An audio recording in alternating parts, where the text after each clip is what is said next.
Hello, my friends. I apologize. It seems that I got IRL ganked by Comcast. Now it's Rylian's turn to get IRL ganked by his internet provider. We have done a handoff. I am the guy who is controlling the stream now. So if something goes wrong, it is 100% my fault. I will get the objective timers up in a second. Just give me a second. Sorry about that. We had to do a bit of a swapsy. I do have Nemo and Rylian here with me as Rylian tries to get everything worked out.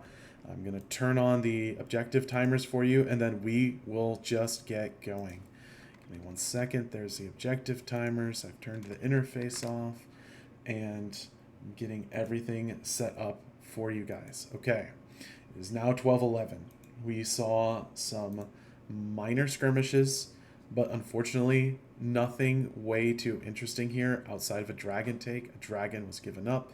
We saw a death out of Diana. She just overextended a little and got popped. But the big objective bounty here is Baron. Both teams are now trying to set up around Baron. You see there's a massive, massive amount of vision around this Baron. Look at all the vision you can see here. So it is very important that both teams try to kind of set up their mid wave and get this Baron impression going. What are you thinking, Nemo? Yeah, man. I mean, as we've seen so far, Bog Dogs have had more success in this game than they had in game one with this more dive-oriented comp. Whole Grain Man is having himself a final set so far. We're in game two. He looked great in game one. He looks great in game two. But the fight over Baron's going to be a rough one, especially if it's all together. I think that as of right now, Bog Dogs does have the advantage still, especially Big if they can get TP a out pick of onto Garen. Oriana. And Oriana's not here. This is they're being your CK5 is being forced to retreat. Actually, Cassante might be in a ton of trouble here. Might have to all out his way out of this fight. Chaos gets jumped on by Garen. Garen lawnmowers, but he ults the wrong person. Wukong's too chunky, and he sits on top of Chaos and eats the ult. It doesn't matter. Chaos gets killed by Diana. The fight continues, and it is just a disaster for K5 as Bog Dog cleans them up. Yoshai is still trying to be there, but again, we have said it again and again and again this game. It is a day late and a dollar short. K5 did not have all 5 team members there. They saw Oriana go to the bot lane to take care of the minions. What do? They immediately jump onto K5 and punish them. Beautiful play out of Bog Dogs. Yeah, man. You love to see it from the side of Bog Dogs after how bad game one ended. You know, you finally see Whole Grain Man has somebody along with him for the ride. Goombi's there.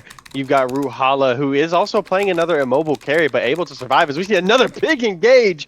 Oh my goodness. Just a crazy game. Oh my god.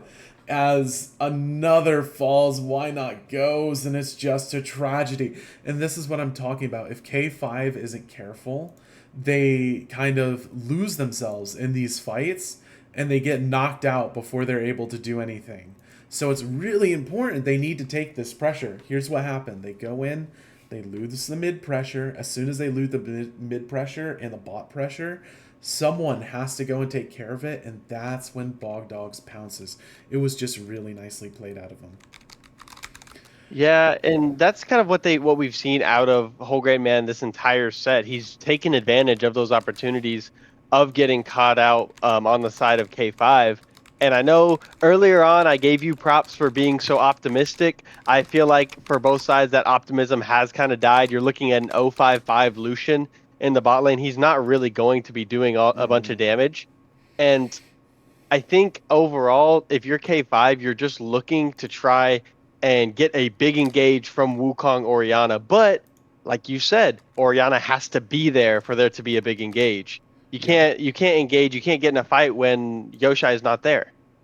Absolutely true. Absolutely true. As we see what might just be the beginning of end for K5 as Garen takes another inhib. Rylian, do we have you back? I think I am back. Can you hear me okay? Yes, our intrepid reporter is back, and you will have the pleasure of discussing the last feudal moments of K5's existence. Hit me up. Goombi is doing great job. Gets the GA pop there on the boy wife, and yeah, he is definitely looking to end this and even up the series. The Demacian Justice, and then spin to win a double kill, being picked up easily by Goombi. Yeah, he is. Eyes are raging red right now. Oh my God! And a triple. Is this going to be a pentakill being picked up by Goombi? I mean, this is a perfect cherry on top for the ending of game number 2. Gets up the series even, and even though he doesn't pick up the quadra, unfortunately, maybe actually hold on.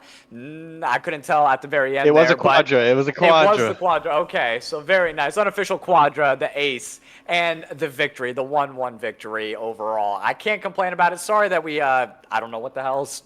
Thank you, Bright House Spectrum, or whatever you want to be called now.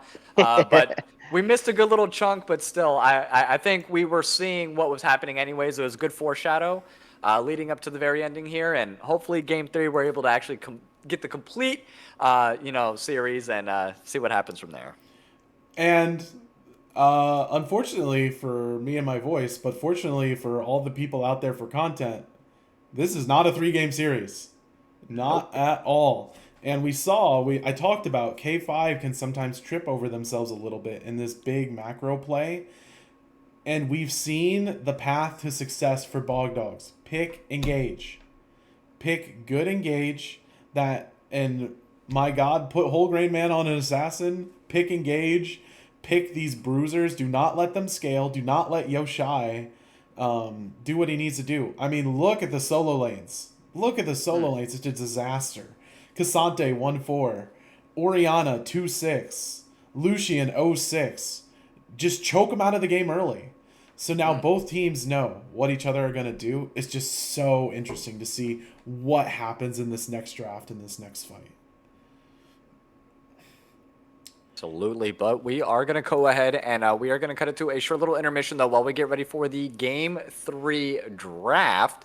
But do not go anywhere. We'll have the TriCast back with Nemo, Pike, and your boy Rylion in just a little bit.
Hello, my friends. We are back. You are back to getting the Pike Wazowski special, for better or for worse, as we get everything taken care of. Interestingly enough, K5 has, I believe, taken red side. We're seeing blue side out of Bog Dogs again. And Nemo has prepared a little bit of a draft overview for us as we go into Game 3. As we talked about, champions are starting to get cut off. Nemo, what do you have to say? Yeah, so I want to go through role by role, kind of what we're looking at, what we're expecting to see out of both of these teams. So far, the bans have been the same for both games so far. As we move into Game 3, I presume that it's probably going to stay the same. Akali, Yanara, Chaos ban. Wait, Chaos. Akali, Yanara, and Smolder banned away from Chaos from the side of Bog Dogs. On K5, they stuck with the Urgot, Syndra, and Victor bans. I think coming out of top lane, we're going to kind of keep what we've been seeing from BGG. He's going to kind of stick towards those tank tops. While you could look for Goombi to see more of those carry tops. We've seen the Mbessa, we've seen the Garen. This game, we might be looking kind of at like a Gragas, maybe a Jax and a Lowy, something that gives him some fightability in the mid game. While looking at junglers, I expect Demon Major to early pick a Xin Zhao. That's one of his most played. It's something that he's comfortable on, and K5 has shown that they're very willing to take those picks away from him. While on the opposite side, Boywife, we might look at seeing a Trundle. We saw it banned away from him last time. If we see a Xin Zhao on one side, we might see a Trundle response on the other. I'm not even going to try to analyze Yoshai's mid pool. He's played pretty much everything this season. I give up. Well, for Whole Grain Man, I know Pike was talking about seeing an assassin, something that he can make plays on. We have seen the Fizz this season. We've seen an Annie. We might see a Rise if we want something more mobile to make plays on. While in the bot lane, I'd seriously expect maybe to see like an Ezreal or a Sivir coming out of Root, while Chaos is going to stick to his bread and butter, that aggression. We might see the Vayne. We could see something even as far like a Zyre Rakan coming from their bot lane. As for these two ADCs, oh, here we go. Jinx Misfortune picked already. So K5 has kind of switched it up, going more for hyperscaling for Chaos, which is not something you normally see out of them, while Bogdogs looks like they're going for a crazy team fight with MF and Nico. Jinx is such an interesting pick because when you pick Jinx, Joe Mama described it the best. He called it a build around pick. Okay, where when you pick Jinx, the game now revolves around Jinx because if Jinx hits 4 or 5 items, your game's cooked 95% of the time. So you will see these kind of defensive jungler and support picks to protect that Jinx. Xin Zhao is a classic example of this. He has a lot of early game ganking ability. Unfortunately, his ganking ability, he's not going to use a bot, but he has the R button. It's basically a mini Janna ult, if you think about it. If you don't think about it too much, actually. It's basically a mini Janna ult because it knocks everyone away if you're not challenged. So if you're standing on top of Jinx, you see something like, I don't know, Fizz jump in on your Jinx backline, try to kill her, right? You press that Xin Zhao button, and the Fizz is just booped away, and now Jinx has opportunities to reposition. It's especially important against Nico. Nico will try to run in, blow up your Jinx with the Pop Blossom, but when the Pop Blossom goes through, I mean, if Xin Zhao presses the R button, he just kicks her out. No thanks, bro. You can go pop somewhere else. So, super important, super well played out of the jungle here to pick Xin Zhao. It's super important. And you see Ornn, another kind of big, tanky backline scaler. Now what I want to see out of K5, pick a winning lane mid. Do not pick something passive mid, or Xin Zhao's homeless and you've thrown. So, very important that Yoshai picks something with a lot of agency here mid. Do not let Whole Grain Man do that to you again. Yeah, we have seen that they've taken away a couple picks from Yoshai, and like K5 has been banning Yoshai's champs. Like they banned the Syndra. We might look at seeing like a Talia potentially coming out of Yoshai in the mid lane. We could see something even as crazy as a Kassadin. But looking at what we have so far, once again, 3rd game in a row, K5 taking away a jungler that Bogdog's jungler loves to play. So we're seeing him, normally he's a J4, Wukong, Xin Zhao. Those are his most 3 played. And now they're forcing him into potentially picking Volibear in the jungle. But as of right now, it looks like K5 saying, Chaos, we trust in you. We believe in you. Take us to the promised land on this Jinx. Send us to a game 4. Who do we match up with the Jinx, though, into this bot lane with the Nico Misfortune? Do we look for a tank engage? Some people are calling for the Alistar in chat here. I wouldn't mind seeing an Alistar. It's been a minute since we've seen him, and he's one of the best tanks in the game, personally. And hold on, that's a no ban, but that's definitely not a no ban. Who was that supposed to be? That was a Lissandra, by the way. So that's a Lissandra ban, so they are targeting mid, it feels like, for K5. And if Lissandra's being banned, I would say that's going to be probably a hard engage champion from K5, potentially. Yeah, and you see, what do you want to pick as support? Look at what Bogdog's banned and find something in that vein, is what I would say. Rakan, Lulu, 2 very kind of disengaging champs. I'd love to see a Janna. Janna's actually pretty good here, or Alistair. Alistair's a great champion. Trundle is such an obnoxious champ if you're Ornn because he rips away your armor. And Trundle basically says, I'm the anime protagonist now after he takes all your armor away and beats your team to death. So tough counter.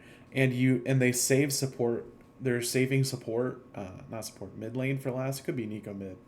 But just tough 2 picks out of here. I'm really interested in seeing what Yoshai is going to pick.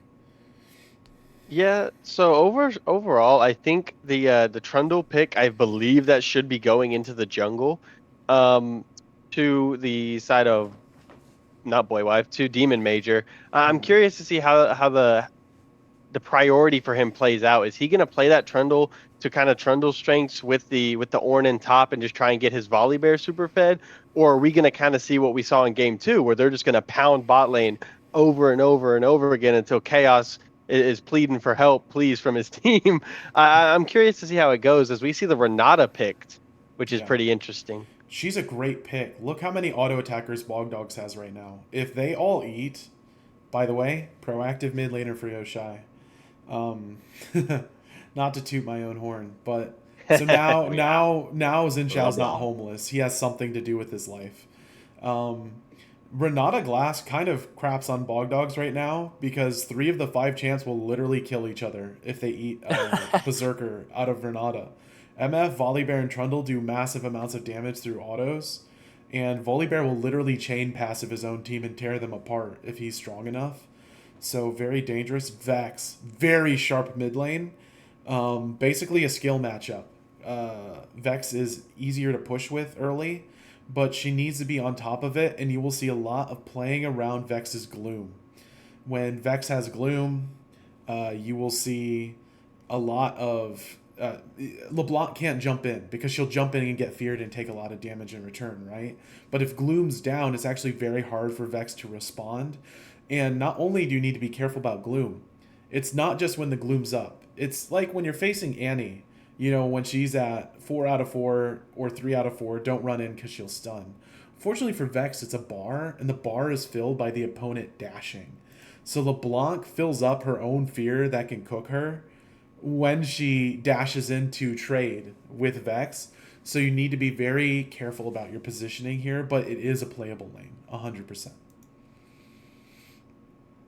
Yeah, and I think if you look at both of these team comps, it's pretty clear that the approach has kind of switched for K5. They play those super aggressive bot lane champs and the passive mid laners in game 1 and game 2. Now they're going to a scaling ADC and a not hyper aggressive, but a fairly aggressive mid laner, kind of swapping out and giving Yoshai a little bit more ability to fight back to the mid lane of Wholegrain, who's been, honestly, I don't know if you guys would agree, but probably been the MVP of the finals so far through 2 games. He's been kind of cooking up on each pick that he's had so far. He's kind of been putting Yoshai through the ringer. Very tough for Yoshai the last 2 games. Now, he's picked tough matchups. This time, he's picked himself something where it's a skill matchup. So now it's time to see who's the real big dog in the park here. Is it Yoshai or is it Wholegrain Man? Fortunately for Wholegrain Man, you've been playing very proactive champs for the last 2 games, so it's super doable for you. Super interested to see Chaos pick Jinx, and I'm really hoping they had a quick time to calm down and talk about their macro here, because they had way too much going for fights or being in places they really shouldn't have been. Okay, our mid lane was bot and we got caught on a fight. The engage isn't as heavy for Bog Dogs here. It's not as automatic as Vi R-ing and Diana jumping in and R-ing, but it's still very dangerous. So for K5, you're kind of playing this game of we really don't want to get ourselves killed trying to contest objectives here.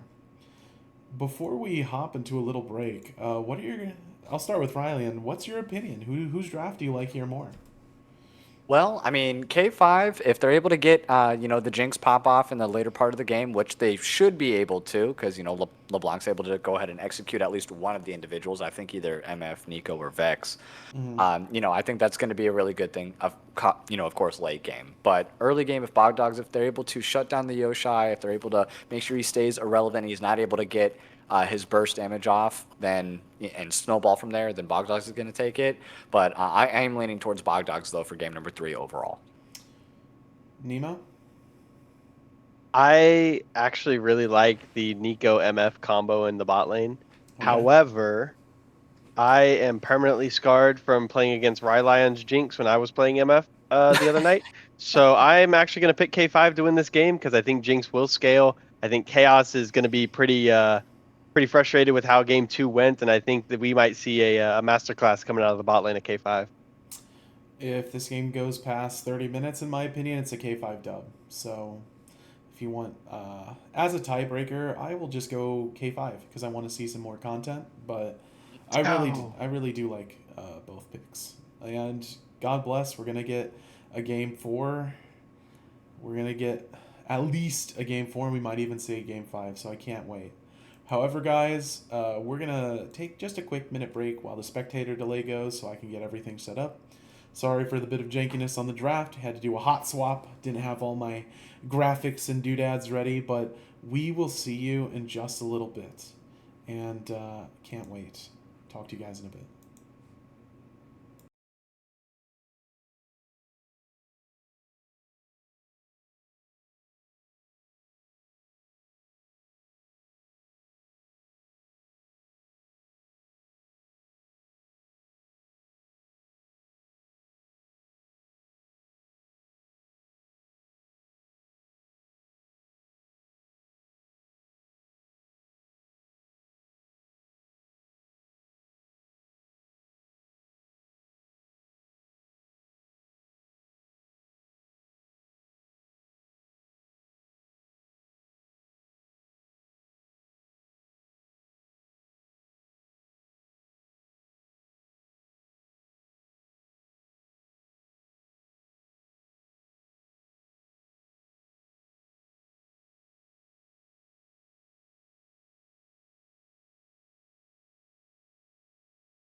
Wonderful people. It's your boy Ryline here in the TriCast between Pike and Nemo. And we do have game number 3. It's a tied series here. Same sides as we've always have been. It will be Bogdogs on blue. K5 will be on red here. And Nemo, go ahead and break for us the blue side here, starting in the top lane. All right, starting up top once again, same lineups. We got Goombi running up on the Volibear. Once again, another unconventional pick coming out of him, while Demon Major in the jungle picking the Trundle up, gonna be ready to pillar some people. Whole Grain Man going with the Ignite mid laner in Vex once again, and we got Root Hala and Marzipans bringing up the bot duo of Misfortune and Nico. Nico pretending to be Misfortune just to start the game off. And how about you, Pike, for us on the red side? Who do we got for K5? We have BGG on Ornn looking for a little Ornn-demption. Had a pretty tough game last game, but he'll be looking to make his way back. We got Boywife on Zen. Had a great game. Got a little let down by his laners, but he is looking to defend them with his life as Zen Xiao. We have Yoshai, who's had enough of letting Whole Grain Man pick all the fun mobile champs and has decided it is my turn now. On LeBlanc, Miss Dashy McDasherson. We have Chaos on Jinx, the build-around champ. The if this game goes long, I win champ. And we have Why Not on Renata Glass with many, oh so many, juicy targets to put a hostile takeover on. And just curious, I want to get a little bit of an opinion here. Bot laners, we've seen a lot of variety between the the new Doran, whatever it's called, the extra attack speed and stuff like that. What do you prefer out of the Doran's Blade or this new Doran's item here for ADC, Nemo?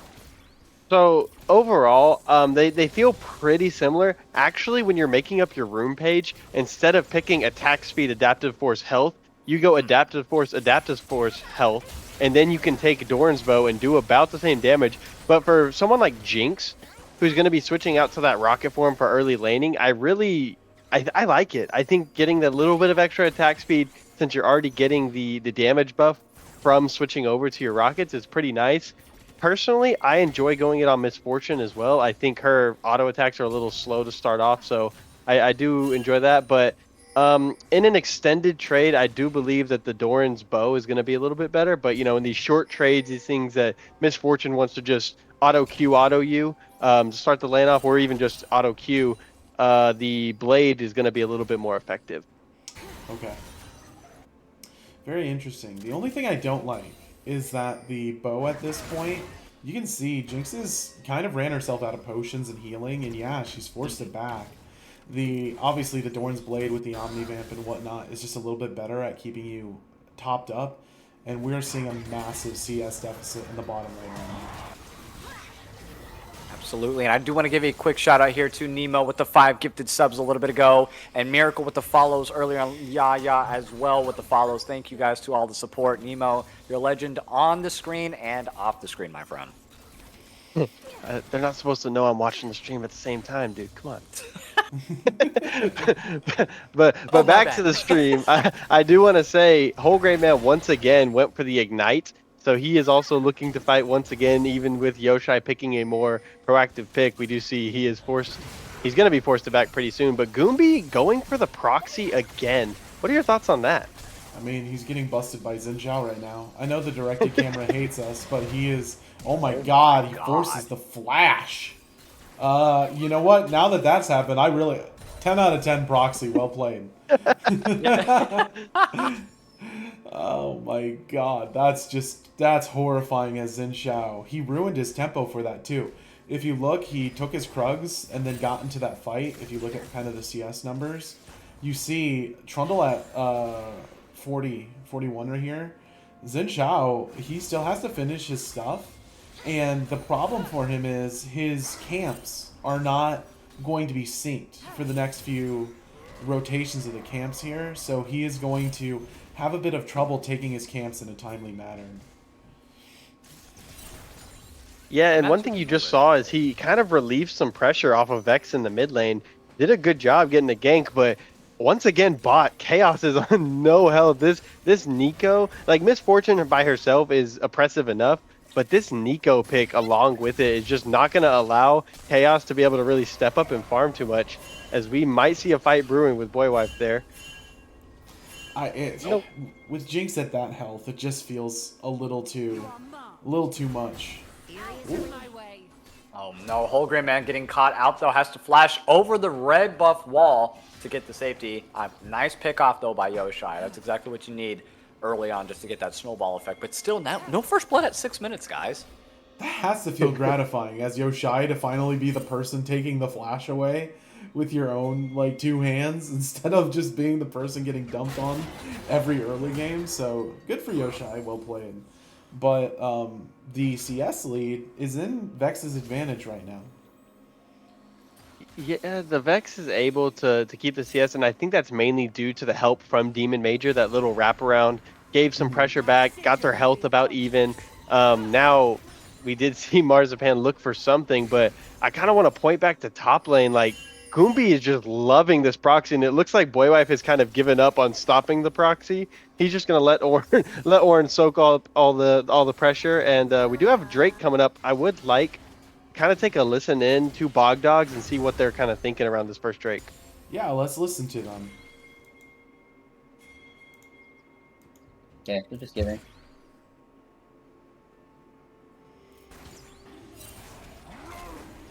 His pros are though. Very muted and quiet, kind of just chilling right now. Yep, they're giving. And surely, with a Jinx bot lane, you're giving. It's almost impossible without a free kill bot. And yeah, they had their mid laner there too. So not too surprising out of that. 30 CS lead right now on MF too, by the way. Oh my god. Yeah, it's pretty rough for Jinx. down there, who did take cleanse again. I mean, you're cleansing Nico. You can cleanse Volibear's root. I don't really see too much value outside of that in the cleanse, but is there anything that I'm not seeing there, Nico Pike? E. Nico E kills you. Oh yeah, Nico E. Yeah. Especially if she hits a double target with it. God help you, she hits your Renata and you get hit with the root behind it. I believe it is, what is it? I'll find it eventually. Ah, yes. The Nico root, it gets extra, oh my goodness. Old Grandman, yep, lands the ultimate, but not able to get enough damage though quite yet to defeat Yoshai. Does get the passive though procced onto it. Pop Blossom trying to be found there on Marzipan. There's a Super Mega Death Rocket, though just a short little distance, does a nice amount of damage here. Root Hollow will be alone as Marzipan's backs, and Zinzao also looking on the top side of the jungle here, or I'm sorry, bot side of the jungle for the side of K5. Yeah. Tangle Barbs is the answer. And the killer part about Tangle Barbs is it becomes empowered when you hit someone. So it roots for 1.5 seconds at max rank if you just hit someone naked with it.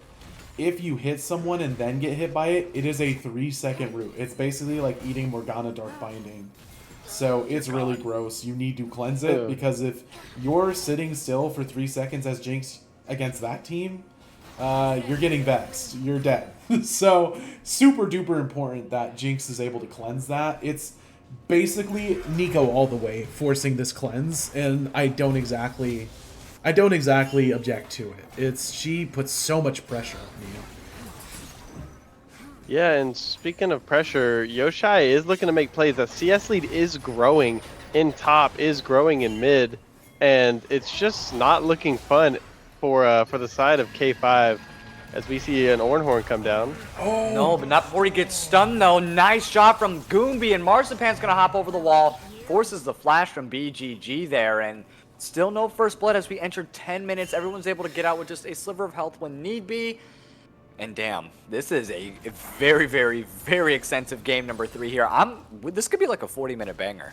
I know, but the problem for Bog Dogs is you don't want a 40-minute banger.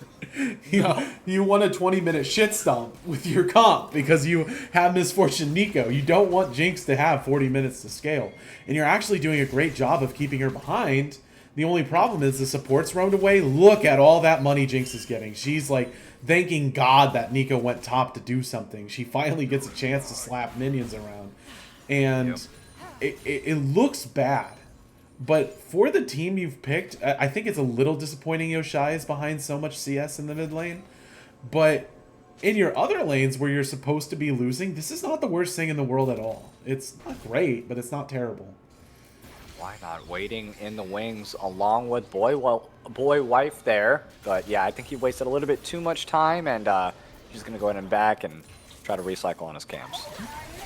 Oh, and now the action's going to get started here. Why not? Pops the ultimate, I think, a lot prematurely. And yeah, I don't really know. I'm too eager on K5, I think, to make a play on that one. And the thing I would is, back off after that ult too. When you ult, you don't want to hit Nico.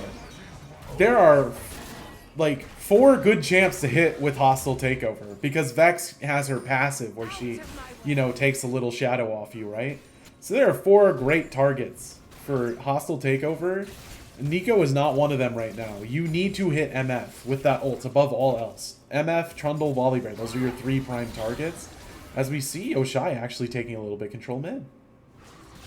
Uh-oh. Oh, here we go. Nice gank here coming in from Marzipan. Sets him up with the Pop Blossom. Follows up from the Vex ultimate. The Ignite comes through, and finally a first blood 11:51 happening here. Being picked up by Whole Grand Man. Definitely not the person that they want to. TP behind. And there goes the bullet time from Root Hollow, and a TP, like you had mentioned, from behind coming in from Volibear. Goombi is on a rampage here. Picks up the 2nd kill, and maybe a 3rd one here. Nice job stunning the tower as the teleports do come through. Oh, but not from Why Not as he pushes him back into the tower range. One more auto is what he needs, is what he gets. Goombi now turns it around. The rest of the team is there, but good job focusing and keeping their attention while the rest of the team does clean up. Wow, that was a lot of damage, but Marzipans does not die. And here comes Yoshai. Oh. Does he get at least one? Yes, he does. Demon Major falls, and they might have overstayed their welcome here. Rudala definitely has to get out of there. Yoshai dashes forward, knows that he's at a numbers disadvantage, and only 2 for 2 overall. And we went from 0 kills to 6 kills within the last minute. I am happy again. Wow. The light came back into my eyes. We're seeing fights again. The only thing worse than a 5-game series is a 5-game series where I have to talk the whole time. But yeah, very interesting fight. And as I think you called it perfectly, it felt like Bogdogs got everything they wanted and just overstayed a little. That's the second time we've seen Yoshai die, like, embarrassingly early in the fight, and then TP back in and redeem themselves instantly. Just an interesting little tidbit. They did it on Orianna. So, very interesting game. Yeah, and as we see this this dragon build up, I kind of do want to listen in to see what K5 is thinking, if they're thinking of contesting this or not. Yeah, But let's hear it. Yeah, looks like they're backing up. But yeah, let's hear it. Let's cut our losses. Yeah. I see the die. Cut our losses. You heard them. And Yeah. that's kind of what killed them last game, is they weren't willing to cut their losses properly. This is how you want to play. 4K down at 14 minutes sucks. Like, it's not fun. But it's better than trying to take that drag, dying, and being 5K down. So, you just need to... They got to swallow some bitter pills here, especially out of the beautiful plays that Bogdas has been making. But it's still fine. It's not out of their control just yet. And I do want to say, like, you know, game 1 was the for Bogdogs was the Whole Grain Man show. Game 2 was the Whole Grain Man and Goombi show. Game 3 so far has been the Goombi show. This Volibear has been everywhere on the map. We just saw him dive bot. He's already got his T1 down in top. I think it was down to like 9 minutes, and now he's pressuring the jungle as well. One thing I do want to ask, as our resident Jinx player, Mr. Rylion, if you're Jinx right now, you're 0-1-0, you know, you've been down, 20 to 30 CS pretty much the whole game. What are you kind of thinking? What are you telling your team right here? GG go next. No, I'm just joking. We already have that the Hex Optics, right? Now he went ahead and got the BF sword. So the damage is, it's a little bit slow and a lot later than what you want currently, personally. But hey, we got to work with what we got right now. We're not going to really be that effective until we have the Runaan's Hurricane anyways, right? So once you have those 3 items, then we're kind of more online. So instead of it being at 20 minutes, it might be at about 25 when we really fully see that happen. But if hopefully he can get maybe a snipe from that Super Mega Death Rocket, like, we just got to play slow. He goes ahead and stops the back, though, from Misfortune, I thought maybe they were going to be able to engage more. But, just protect me during these team fights if we can. Let me get a reset on my passive, and if I can try to get a snipe, I will. But all we have to do is just let me get to my 3 items, and then we should be good in these team fights. How about you, Pike? Yeah, you held it. Just buy me time, is what I'd say. I got this. Oh, no, she doesn't. Marzipans, yep, you're not counting those minions, and even if you are, it doesn't matter because no one knows who's what. Why not? Not able to really do much there for Chaos as he gets picked off by that sneaky little devil that is Nico. I'm something of a math teacher myself, and some of these people need to go back to class because that's a simple counting exercise. There's 7 minions in that wave. One of them has to be Nico. The problem is you just don't... It's tough, when you don't have to do it every game. Whole Grain Man forces the flash and the dash there from Yoshai and a potential 3-man dive. Yep, he does hit the Q. Boy Wife, though, getting feared. Gets the shutdown, but not before. Oh, hold on. Nope, never mind. Can't really do anything without any other follow-up from the Renata W. So just for theatrics, I think. Or 1-for-1, good trade. I want to say I did think he was going to run up and smite the cannon real quick, and that's why I was chuckling. I thought he was going to use the Renata passive to go smite the cannon, and I was going to be so happy. But That would have been hilarious. but I do want to say, like, it seems like from game 2, something with K5 is kind of thrown off. It feels like they're not really playing their game. BGG, who's a notorious weak side tank player, as we see him go in, Yeah. Yep, had a nice little dive underneath tower, but the Avengers assembled, and Yoshai is going to go ahead and take that one down as they do pop the rift on the bot side, but continue. My apologies there, my friend. No, you're all good. I do want to say, like, it feels as though Bog Dogs has continued where they left off in game 2, and it feels like K5 might be potentially in their own heads as we move into this game 3. Like, they're making little mistakes. They're trying to do what they can, but, you know, like, Yoshai's getting a little bit caught out. The Jinx lane's not going good. You know, it's not expected to go great, but you're not supposed to be, you know, 35 CS down on the EMF. So if you're on the side of K5, Pyke, what are you kind of looking at to be your saving grace? What are you looking at to try and do? Just gotta scale. We just gotta scale. We gotta play around. You see that you need to be ganking Goombi more. Like, harass this man. You now have enough damage to murder him. I want to see the mobile characters of K5 just run up and kill that dude on repeat until he learns to stop pushing. The Vex caught the ultimate onto Why Not. Why Not really not able to do much to get out. Yeah, pops the W again for Theatrics, but we all know what's going to happen there. Root Hala gets the kill. And stop getting caught. That's the other big one. But see, you're pushing for a ward on their Phalanx. The flash comes in from Gooby, catches out Chaos, and like you said, needs to stop getting caught out here. Ulti's over the wall, stuns the tower, and gets the kill. 2 for 0 now across the map. They could look to get some kind of jungle objective, and it looks like that dragon is on the menu here. Boy Wife, I mean, it's just getting caught out. He's doing a great job dancing in and out of range of that tower. Gooby is just really wanting this game number 3. Yeah. Oh my god, Yoshai collapses though, and he's versing 3 members. The teleport also coming in here. Orenhorn gets blown in, but the Boy Wife is going to go ahead and take that one. This is looking kind of dire. Not to be that guy, but do you really need to expend, you know, 3 ultimates for when you've got 4 people versus the volley? I mean, I guess. I don't know. I really didn't like Chaos's positioning there. Oh my god. Yoshai's dead. Yoshai, does he get taken out? Last tick of the Ignite does come through, and Holgren Man finally gets his revenge onto Yoshai there. 3-1 and 2. And, I mean, that is a large chunk of damage, I think, for K5. And without him, they really can't do much to stop the siege. Very true. Nice job to take some plates back mid, but this is getting dire, and there's a TP behind, so they're both dead. Oh yeah, Goombi, he saw red. He said, you want to send 4 members against me? Fine, I'll send at least 1 more against you. It's like Escanor coming in with Merlin, probably. And Demon Major fighting demons on his own in the mid lane here against Boy Wife as he's trying to save the tier 2. But I don't know, they're looking really, really good on the side of Bog Dogs in game number 3 right now. You can't afford, when you have these losing lanes, to have that mid lane go only okay, and your jungler to be so far back. Like, you needed Xin Zhao to create some early pressure, and he's actually great at pressuring Vex. You can walk in right behind Vex and get a lot of work done. Unfortunately, he was caught trying to bail out a crappy lane instead of making a winning lane go. Yoshai double dash over the wall there, trying to find a flank off, forces the flash though from Marzipans, and a Pop Blossom right as soon as we got onto the screen, just missing wide unfortunately, so no setup there. That tier 2 will be taken down with ease. Someone owes a Marzipan a beer. They are doing so much work right now. It's pretty crazy to watch.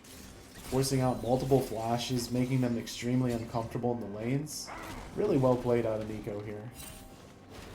Yeah, and as we see an 8k gold lead build up, I flash back to the joke that Rylion made earlier about GG go next, and it's kind of feeling like that kind of game for K5. Like, things are just slowly going out of their way. You know, Boy Wife isn't allowed to be in his own jungle. Yoshai is trying to make plays happen, but he's just a LeBlanc as we see him try to make another one. Yep, and the Avengers are assembling. Oh, but hold on, Goombi coming in for the rescue there. Holgren Man, he's like, somebody call an ambulance, but not for me. Yoshai, does he get the double dash out? He does, but they have all the resources and all the time in the world to go ahead and follow. You said, let's not waste that much on them, and they said, hold my beer. Chaos dead here, probably. Oh yeah, why not? I mean, he's gonna go ahead and get the push back on him. Has some heals, has some shields at his disposal, but yeah, this is just uber rough right now with the nice flank, the nice push. Vex with the ulti onto the back line as well. Gets the double kill on over Farud Hala. Does he get a third one? Yes, he does. Doesn't even have a collector yet, so doing a good job of actually last hitting. It's a rare thing there for ADCs nowadays. And that tier 3 will be taken down as they bust into the base of K5, looking to get that series lead 2-1. With the inhib, though, they are not going to stay like they normally would have in the beginning parts of this series, I feel like. So they're learning, taking their victories, and leaving. Resetting for that Baron, more than likely. And I think part of this is just a really disappointing lack of wards on K5's jungle. I mean, it's a great amount of wards if you're Bog Dogs, but look at K5's own jungle coverage. And they're kind of warding like it's a normal game. It's not. You need to be defensively warding. You need lots of pinks to stop these TP flanks, and you need to keep your own jungle dewarded as much as you can healthily. And unfortunately, they've been unable to do that, and you are just seeing wraparound after wraparound after wraparound as K5 just keeps getting caught. And it might just be too late, even if they fix these mistakes in this game. Yeah, and along with that, like you talked earlier a little bit about like just Chaos is just walking up into the jungle that's not his and playing super aggressive. We see a pick fight coming out. Yep, pick on the Nico. Tides get turned on her, but hold on, they still have the rest of the team that's going to show up. And because they use all those resources on that pesky little Nico, that means they don't have anything for the rest of the squad when they do show up. 2 members down, BGG, and why not? Yoshai is going to follow suit very shortly afterwards. Goombi, seeing red going onto the back line there. Nice job slowing him down, but I don't think they're really able to get much, and they do give up that Ocean Soul as well. So just kind of digging further as we enter 25 minutes into game number 3 here. And this feels like take Ocean Soul, take Baron endgame out of Bog Dogs. Very easy kind of end here, and they just gave up way too much. And I think you literally hit the nail on the head. K5 is playing like they're not behind when they're walking around. They're walking way too ahead of they're not taking care of their lanes. They're not keeping their stuff warded, and they're walking too far up, and they're just getting wrapped around and killed. So if you want to play this like outscaling comp, you need to be very defensive in your ward placement, and just look at the vision score on K5 support. Look at Marzipan's vision score right now. Look, that's crazy. Look at all the pink trinkets that Bog Dogs has right now. They are all over that jungle trying to keep K5 in the dark. And when you play far up like that, you just get wrapped on and killed. It's what happens. The wards are so important. It's the unseen heroes of the game for Bog Dogs. We have the very seen ones. Goombi, for example. Very seen, very known hero. Mars. Very seen. But look at the just oppressive ward coverage that Bog Dogs has here. Yeah, we see Baron get started. But on the other side, like, K5, there's not really anything you can do. You can't contest. They're having to call 3 people over to stop Goombi from pushing, and so it's just a free Baron. I do want to see what the comms are sounding like for the side of, let's go Bog Dogs. They've got the big advantage. Let's see what they're talking about. Oh, yes, sir. Below us. Don't be getting caught out with it, though. Oh, play this. Oh, big ulti! Oh, shit. We can still play. It cannot work. I killed LeBlanc. I'm dead. Just run. Just push it up. Push it up. I hit Triple E. We don't need that. Don't get too hard. Don't get too hard. We're fine. No, Just no, he's play it. weird. Okay, nice job, guys. Right. Nice. That's a flash. Okay, That's a just flash. play- Alright, that's Both flashes, both flashes. Then. You can play bot wave. Oh wait, go for dive. Yeah. Going Renata? I just played towers. Okay, tower. Okay, and. Yo! Beautiful cleanup. Nice job, guys. And as I Beautiful said, cleanup there for Bog Dogs. I mean, could not have been any. Like you said, Dragon, Baron, End, and that is the exact order that they went with. absolutely right. That If was you're dominant. K5, you need to go back to the drawing board. Literally, like, have someone say they need to go pee. Sit, breathe, take a rest and like regroup, because this has happened to you twice now. You need to do something to stop this. This cannot happen to you again. Maybe you need to pick proactive lanes.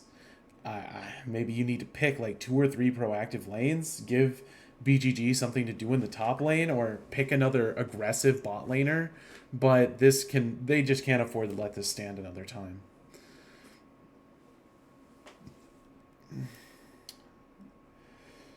Yeah, no, my bad. I thought, Nemo, you were going to add. My apologies. Oh no, I'm kind of in shock at how bad that game went for K5. They kind of looked pretty. They looked pretty competitive in both games. I mean, they won game 1, but it looked very competitive in the loss in game 2. Game 3, it's like it's a completely different team that was out there playing.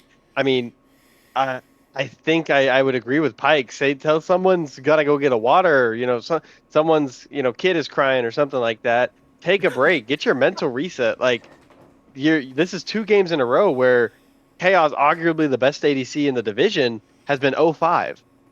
Like, you got to do 06. something to get this bot lane moving. It was And- 06 last time. My bad. wow. my bad. It was worse. The Lucian game Yeah. was worse than the Jinx. That is a tragedy. Oof. Damn, no kills in game 1 and in game 2. Yeah, that's... And they were dominating through the entire postseason, not just the bot lane, but just K5 in general. So now they're on the back ropes here going into game number 4. You know, this is potentially last game. I think you're right. You had made that comment earlier, Nemo. I think game number 2, they never fully, like, recovered from that loss. You know, and then you kind of saw it in game number 3, a lot more hesitant on their engages, very unsure of themselves. There was not a whole lot of macro play, I don't think, at all. I don't even think they got one dragon. They didn't get one tower. They didn't get nothing. Very unsure of themselves in game number 3 here. Like you guys said, take a little bit of a rest, take a moment, you know, regather your bearings, and then go into game 4 a little bit more clear-minded, because that is not the K5 that we are used to. Well, while they do that, I think we are going to take a quick break as we get ready to get back in draft. Got a few things to talk about and get ready for the next draft. Getting Nemo ready to give us a spiel on what happens as we enter game 4. We've talked about it. The pools get pinched at this point. The pools will begin to get pinched at this point. 30 champions are off the board. You have to start making concessions. I cannot wait to see you guys at the next draft. But for now, we are going to take a quick break. Can't wait to talk to you guys in a little bit. See ya.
Righty, welcome back, all of you wonderful, wonderful people. It's your boy Rydline here with the TriCast between Pike and Nemo. Game number 4 will begin in just a little bit here. A whole lot happened last game, Nemo. You know, game number 3, very dominant performance here from Bog Dogs. They took game number 2, took all that momentum and swung it into game number 3 in commanding fashion. And, you know, game number 4, now that we have a lot of potential picks gone here. I mean, you've mentioned time and time again, a lot of the jungler picks from the side of Bog Dogs has been either banned or picked overall from the side of K5. And that doesn't seem to have affected them all that much, genuinely. What are you kind of like thinking and eyeballing as we enter the second half of the series now into game 4 and 5? Yeah, so we're entering uncharted territory for some of these picks. I mean, a lot of these players, they have some, you know, they played once this season, you know, looked kind of decent. Looking in the top lane, we'll start with Goombi is the connoisseur of odd picks. We've seen his Urgot get banned away. He's still got his Gragas, his Set, Jax, Alawi, Olaf even maybe we'll see. So I'm looking forward to see what he's going to pick. If you're looking for something wonky, something that you're not really going to see super often, Goombi in the top lane for Bog Dogs is where you're going to be looking. While BGG for K5 is a little more, he's a tank player basically. I think we're expecting to see the bans look the exact same, but as we've mentioned many times, we're looking for these mid laners to be proactive. We are looking at a Rise for Whole Grain Man. We're looking for a Talia potentially coming out of Yoshai. If you want something even wonky from the mid lane, you're going to be looking at a Kassadin pick potentially. But things that these teams need to focus on, as we do see a switch up, Bog Dogs looking at the Kai'Sa ban instead of Smolder, which could signal to me that they're going to pick the Smolder first, which is a huge pick for Bog Dogs. It's one of their ADCs most played. He loves the Smolder as we see it get locked in. Bans stay the exact same for K5. I think in response, they're going to want to look towards something a little more aggressive early. Potentially, we could see a Vayne. We saw Chaos play Vayne into a Smolder earlier in the season. Looks like he's hovering the Tristana right now. But really, from K5, I want to see them getting back to their bread and butter. I want to see Yoshai on something that he can either compete or win lane in. A dominant bot lane from K5, not really scaling as they've been focused on. Now, the jungle is where I think we could see something interesting. We could see something like a Pantheon, a Nocturne for K5, something that can accelerate their early to mid game. While for the side of Bog Dogs, I mean, we might see like a Mundo. We could see something like a Lee Sin, maybe an Amumu, something odd. But looking at what we have so far, we've got the aggressive bot lane from K5, the mid-game jungler in Nocturne who's going to turn the lights out. And then on Bog Dog's side, they pick ADC's Comfort, Smolder, who just got nerfed, but it's going to be something that their ADC carry is comfortable on, something that once they get to 25 minutes, he's going to carry through. No, man, this Tristana pick I think is going to be very good into the Smolder, kind of keep him suppressed overall, but that Smolder is my ultimate ban pick every single time. And pulling it out on a potential winning game 3 series, I mean, this is the perfect time to pick it. You want to lock down a game 3, you want to secure the series overall, that's going to be one of the best champions to do it with. And putting Rammus in there just to go ahead and have a lockdown on whomever might be the biggest problem, they're playing very well around this Protect the Smolder comp already for Bog Dogs, and I'm hating it for some reasons, and I'm loving it for others. Yeah, no, 100%. And like we do see the Jax come out of top lane.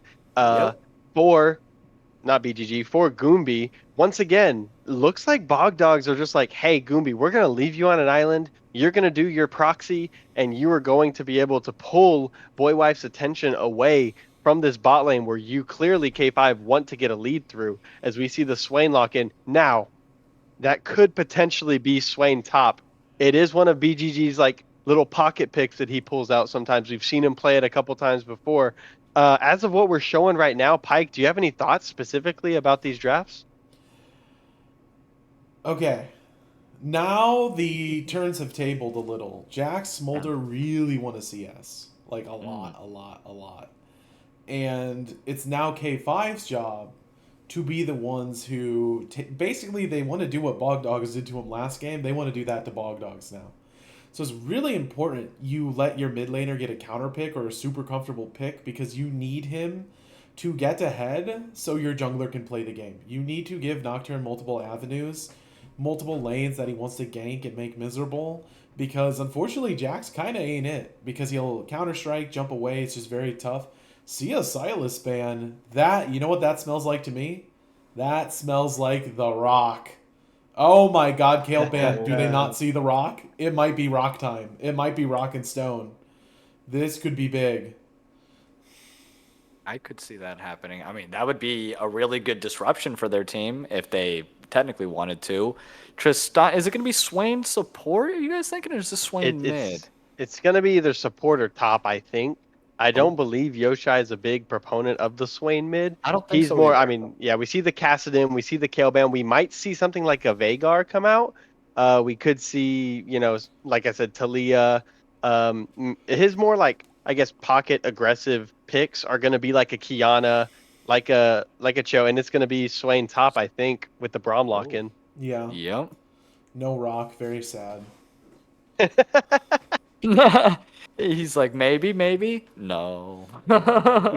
You never know. Maybe they're just pulling out the Swain mid.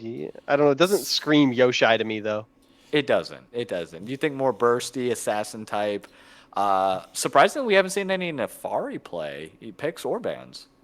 Yeah, she is pretty good. She just struggles a little bit in competitive play where all 5 people can focus her down easy, and that's kind of the assassin's bane, right? You need to go for picks. The problem is, and we saw it in the saw it a little bit in that Diana game where Whole Grain Man was very far ahead, but when they dove in and made their kill, they died with it. And Nefiri kind of has the same problem where it's very hard for Nefiri to get in and make the kill happen without getting turned on and immediately murdered. So, safer pick, and Rise actually gives Yoshai a massive opportunity here. Rise very weak early game. He's a bit of a lane clearer, but he is pretty bad early, so this is Yoshai's time to really choose his destiny and find out what he wants this game to be like. Very interested in seeing what he picks. Yeah, and I guess to follow up, like my question. Oh my god. Oh It's a my Swain god, mid. it's Swain mid. My goodness. Oh, It ain't it's The Swain. Rock. It's I gotta But- start predictions. The Fiora for K5. That's not a pick BGG's known for. It's not something that you really see him play ever. He's more of a tank player. I'm curious because this Fiora pick is screaming, I'm going to beat you in lane. Jax, I'm going to shut you down. This is it's so this is the brutal first into real big Jax. switch up from K5. It's so brutal into Jax. Fiora thrives on short trades. Jax despises short trades because it denies him passive value. Jax wants to hop in with Counter-Strike, which is, it has a timer. He can only use it so quickly. Fiora has a parry which punishes easily telegraph CC. Jax is really mobile, likes to pick the fights he can. He just found the one champion that's about as mobile as he is. If you've ever been chased by Fiora as a tank, it's probably the worst thing in the world because you'll do something like land a Cho'Gath Q on her, and you're like, yay, I'm gone. And then it's Q, just onto your head. It's miserable. Now, one question I do have is, could this Fiora go mid? Could it be a Fiora mid? I'm not saying it is, but could it be? I don't like Swain into Jax, is the issue. Swain into Jax just has some problems in terms of Swain wants to like harass, and he's not against being in melee range, but he actually doesn't really like being in melee range with Jax because Jax will just beat the bejesus out of him. But man, what I really have the question is, who is that tank for K5? Because Braum is not enough. So Swain. Yeah, I believe Swain. it'll be the Swain. Yep, Yeah, it's but- gonna unfortunately be the a couple That's his previous burden now. wounds happened, and now they end this Mike's whole not man's a big career. fan of the Swain tank. No. but- You know what? It's gonna Go be on like Rod of Ending Ages Despair. kind of tank. You know what I mean? Not like defense tank. Go on Hey, Ending I Despair will- and Jack Show and teach me your ways, Yoshai. I am so ready I to will learn. tell you what though, people in the chat were asking for spicy picks. They got spicy picks. We're looking at a Rammus. We see the Swain that could potentially be going anywhere. But I'm excited to see how this draft works out. The Smolder, if it gets scaling, I think that the Bog Dogs might be able to just coast their way to a 40-minute game 4 win. But K5 with the Tristana, with the Nocturne, even the Swain, if you're able to control that bot side that Bog Dogs has had so much success in, like I think that it'll be a rough game for the Smolder to try and get going. I do want to ask though to both of you guys, and we can. I know everyone here wants to see a game 5, but whose draft do you like better? Why do you like it better? I guess, and we'll start with Rylion. All right, I did put money on K5. I put 15,000 points on K5 for not just the game 5 itself specifically, but I do think that this Nocturne Tristana it's just going to be a really good like pick kind of comp. Like Nocturne after level 6, he's just able to dash onto anybody, dive onto anybody, and you know, Rammus can only go so fast, you know, anywhere, right? Nocturne's going to get there much quicker by all means. And I think they have enough damage to be able to follow up with the Nocturne. The only one that they really can't is mid lane. So Swain's just going to have to, unfortunately, he's not going to get any priority. I would focus on bot. I would focus on top. And, you know, with Tristana and Fiora being the people to follow up with, I think that they have a really good shot of being able to actually, you know, fully kill and just take over the game early after level 6. That's the reason why. All right, You know, Pike, what do you think? You know, I said no tank, no spank. So I'm gonna go Bog Dogs. Simple. All right. I'm ready to be wrong. I'm so ready. My body is ready for me to be wrong here. I'm not gonna lie. What do you think, Nemo? I personally am a big fan of the K5 draft. I hate seeing Chaos on scaling ADCs. I know how much he loves to fight level 1. He tells me all the time how much he likes to fight level 1. So I'm excited that he's going to get put on this Tristana. You've got the Braum, you know, with the Braum passive to be able to get on top of this Smolder, get on top of this Janna. I think the thing for Bog Dogs is how much can this Rise impact the map? How many roams bot are we going to see out of Wholegrain Man, who, to be completely honest, and I said this after and during game 2, this guy's been the MVP so far for Bog Dogs of this whole series. So I'm curious to see how he's going to look to affect the map, especially with this semi-global, if not global ult that he has, while K5 has their own in Nocturne. So is it just going to be kind of a match it side lane kind of thing where Nocturne gets these picks? Or is Rise going to be able to dominate the side lane over this Fiora, even with the Nocturne in the involved? I personally am picking K5 because I want to see a game 5. But I think this could go either way. It all depends on how that Rise plays it. Guys, we will be right back. We're going to get the client all set up for you. Wait for our Spectre delay to finish. I cannot wait to be a part of this game with you. I love what we're seeing here. I love that we didn't get a 3-game series. And please, K5, prove me wrong. I want more content. But until the content starts, we shall be right back. Cannot wait to talk to you guys. But yeah, we're going to take a quick break and we'll see you in a little bit.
wonderful, wonderful people. It's your boy Ryline here with Pike and Nemo. This is game number 4 in this best of 5 series here. Currently leading it 2-1 is Bog Dogs. And let's go ahead. Well, it looks like we're going to have the action starting off. It is Abram. Misses the Q, unfortunately, here from Why Not.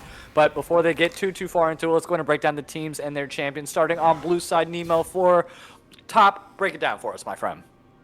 All right, so on this side, we have the picks that they're going where they're supposed to go. We've got Goombi playing Jax in the top lane, Demon Major on the Turtle, the Rammus in the jungle. We've got Whole Grain Man piloting the Rise with Exhaust, and then Root and Marzipan bringing up the bot lane. Smolder and Janna duo looking to make some plays happen later on in the game. Perfect. And Pike, red side, starting in the top lane. Who do we got with the top laner, my friend? First, I'd like to apologize, everyone, because Nemo was so vindicated when this game started. Because we have Moki on Swain top. Brother called it. The Oracle of Delphi said this is probably a Swain top. It is a Swain top. He said, am I a freak if it's Fiora mid? We have Yoshai on Fiora mid. We have Nocturne in the jungle. This is normal. We have Chaos on Tristana in the bot lane. This is normal. And we have Braum as support. This is also normal. Oh my goodness, this game is gonna be a banger one way or another. His predictions are too good, and you predicted K5 as well for this one, so I'm very confident, because I also did, that's probably going to be the case. But, you know, now that we have a definite Swain in the top lane, does that change your guys' perspective on anything? I actually hate Swain top, not gonna lie. Just because See, I'm the opposite opinion, man. I like the Fiora mid. I think Yoshai Fiora is going to go crazy. No, I'm not against Fiora mid. I'm against Swain top versus Jax, because look what's happening. Jax is already, let's go proxy this man and heaven and back all over again. Let's give him the old Goombi treatment that we gave him for the last 3 games. And I just worry. I just worry for Swain. To be fair, this is how it's been going for the first 3 games, so you might as well get proxied anyways. We see a fighting bot. Yes, we do. Why Not does land a wicked Q, but Chaos is taking a lot of damage. Root Hala is farming up those Qs like no tomorrow, and that trade definitely in favor of Bog Dogs. Yeah, for sure. And it's an ADC being down health versus a support being down health. The support gets the extra regen. So, and gets more pots. So they get plenty of opportunities to heal back up. You see, Chaos is out of pots. Mars has another one.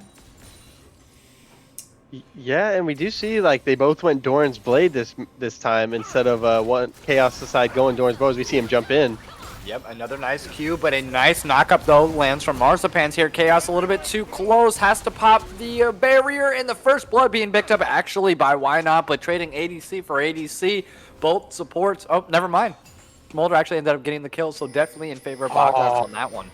That's so unfortunate for K5. I thought Janna got that for a second. I know. I thought she did too, but no, it was the minions that killed Tristana there. The barrier just ran out.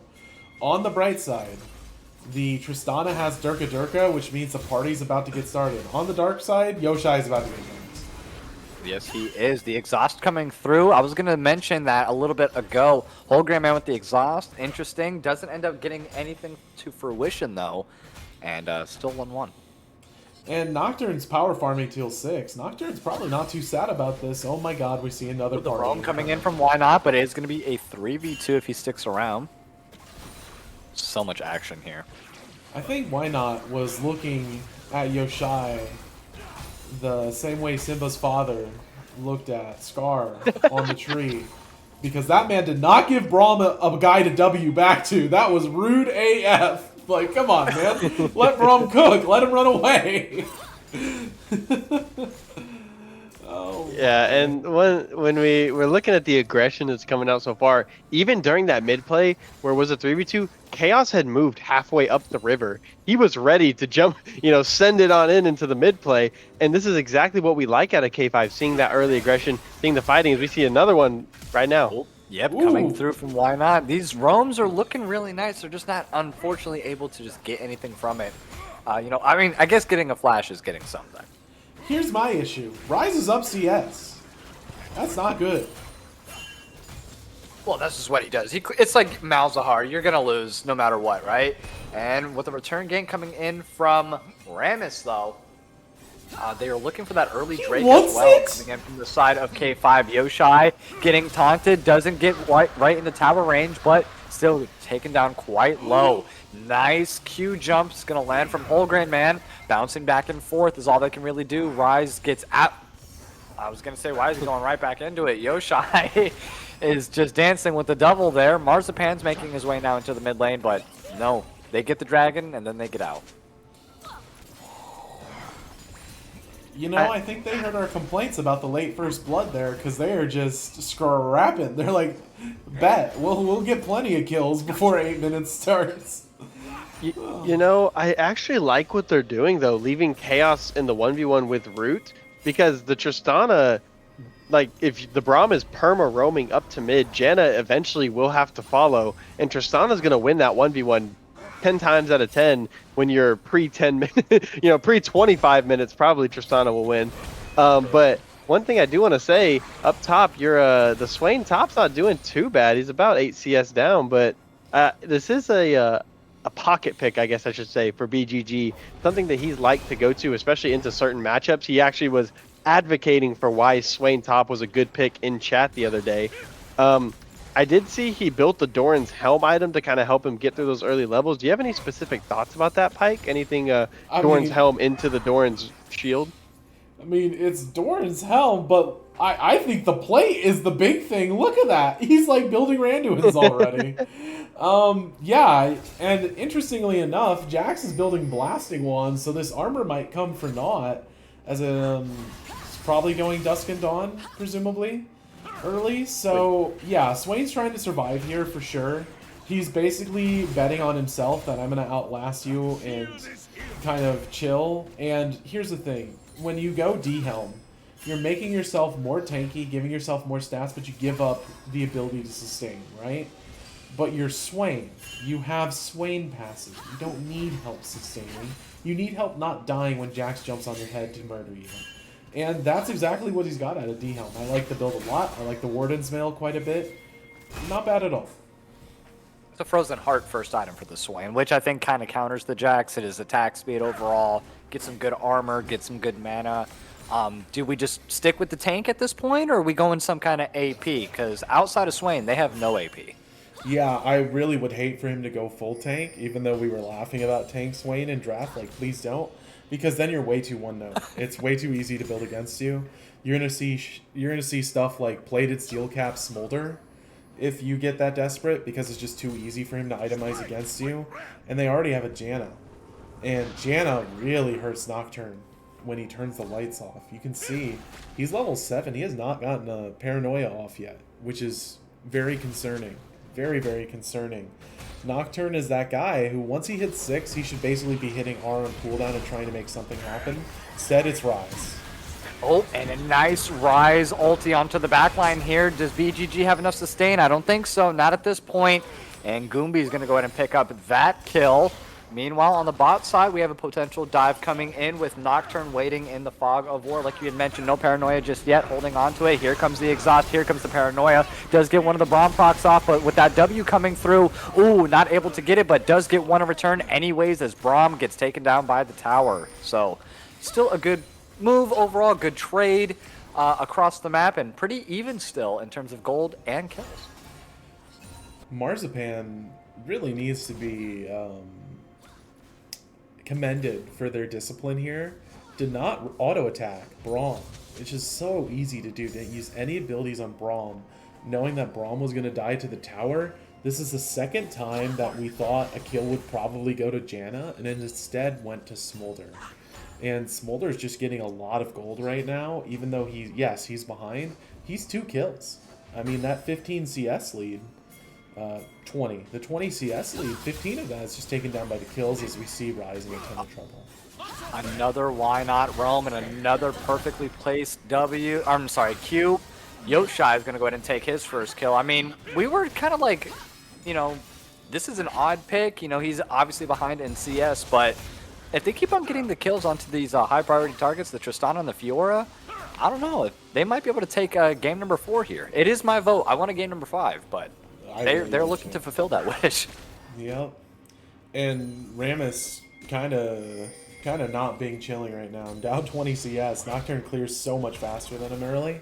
Just a little tough for the guy. Love playing Rammus, but yeah, that is one of his problems. Oh, but Goombi kind of actually finding himself in the back end of this 1v1, and Fiora's going to show up for good measure. Nice ulti from Swain to go ahead and sustain there, but hold on one second. Dragon also being worked on. Teleport coming in from Fiora. Rammus has to go ahead and skedaddle on out of there. There goes the Fissure. Does knock up Janna. Here comes one Braum proc. Chaos deciding not to jump in. Good call on that one. Dragon's going to reset here. And everyone is active and ready. Here comes Holgren Man coming in from the bot side. Another teleport coming through from Jax this time. It's going to put a 5v4. Paranoia comes in as well, but they are not scared of nothing. Rudhala has to flash and dash right on out of there. The rest of the squad. Goombi gets knocked back from the Tristana ultimate. Holds onto the W. Nice job, but unfortunately there is no jump out of there for the Nocturne. And with the jungler going down, this looks like a very nice first dragon pickup for the side of Bogdogs. Yep. On the bright side, your Swain and Fiora are getting lots of plates and accelerating themselves. Fiora almost got the whole freaking tower, the whole shebang out of it. Not bad, not bad. Unfortunate that Nocturne dies and Yoshai actually might be in a little trouble. Uh-oh, I mean, he has the vital points, though. There comes the heal. And Holgren Man, he was the attacker, now is the attack. He has to flash to his own tier 1 tower. And there goes the dragon. After that, it's going to be a Kenpeck Soul. Why not just looking to disrupt when he can, but still, this is a good pace right now. 5-3, but a 500 gold lead now in favor of K5. We will do... Uh-oh. Nothing? Let's say, we can do a quick Smoldy stack check. Smolder at 66 right now. 66 at 12 minutes. Yeah, hasn't really been able to get involved in too many of these fights. You saw one thing I did notice after they tower dove him, Chaos pinged that his flash was down. Smolder flash was not down. So when they showed up to fight that Drake, Smolder flashes away, and I'm gonna guess it caught the Nocturne a little bit by surprise. But one thing I do want to say is you did get the Drake. You know you're getting the second Drake with a Smolder in bot lane has to feel good. But at the same time, you pretty much lose your mid T1. The Swain gets time up in the top T1, so now that CS gap's only about 8 when it was about 20. So it's looking decent for K5. The fact that they opened up a gold lead after losing a fight and losing Drake is kind of crazy to me, though. But look at, we were complaining about how Jax can have trouble with Fiora. Is now Fiora top. Nocturne's here too. This is not as fun for Goombi as he might think it is. Oh, no, it's not, but Yoshai's having a wonderful time himself. Those vitals still landing. Boy Wife also on the hunt, has the paranoia just in case. But Goombi, he's not going out without a fight, though. Almost takes down Yoshai, but gets the upper hand, or the lower hand, unfortunately, there. Well played out of Goombi. He's got a lot of spirit in him as he's getting killed. But yeah, Yoshai does well there. Look bot, there might be a play brewing.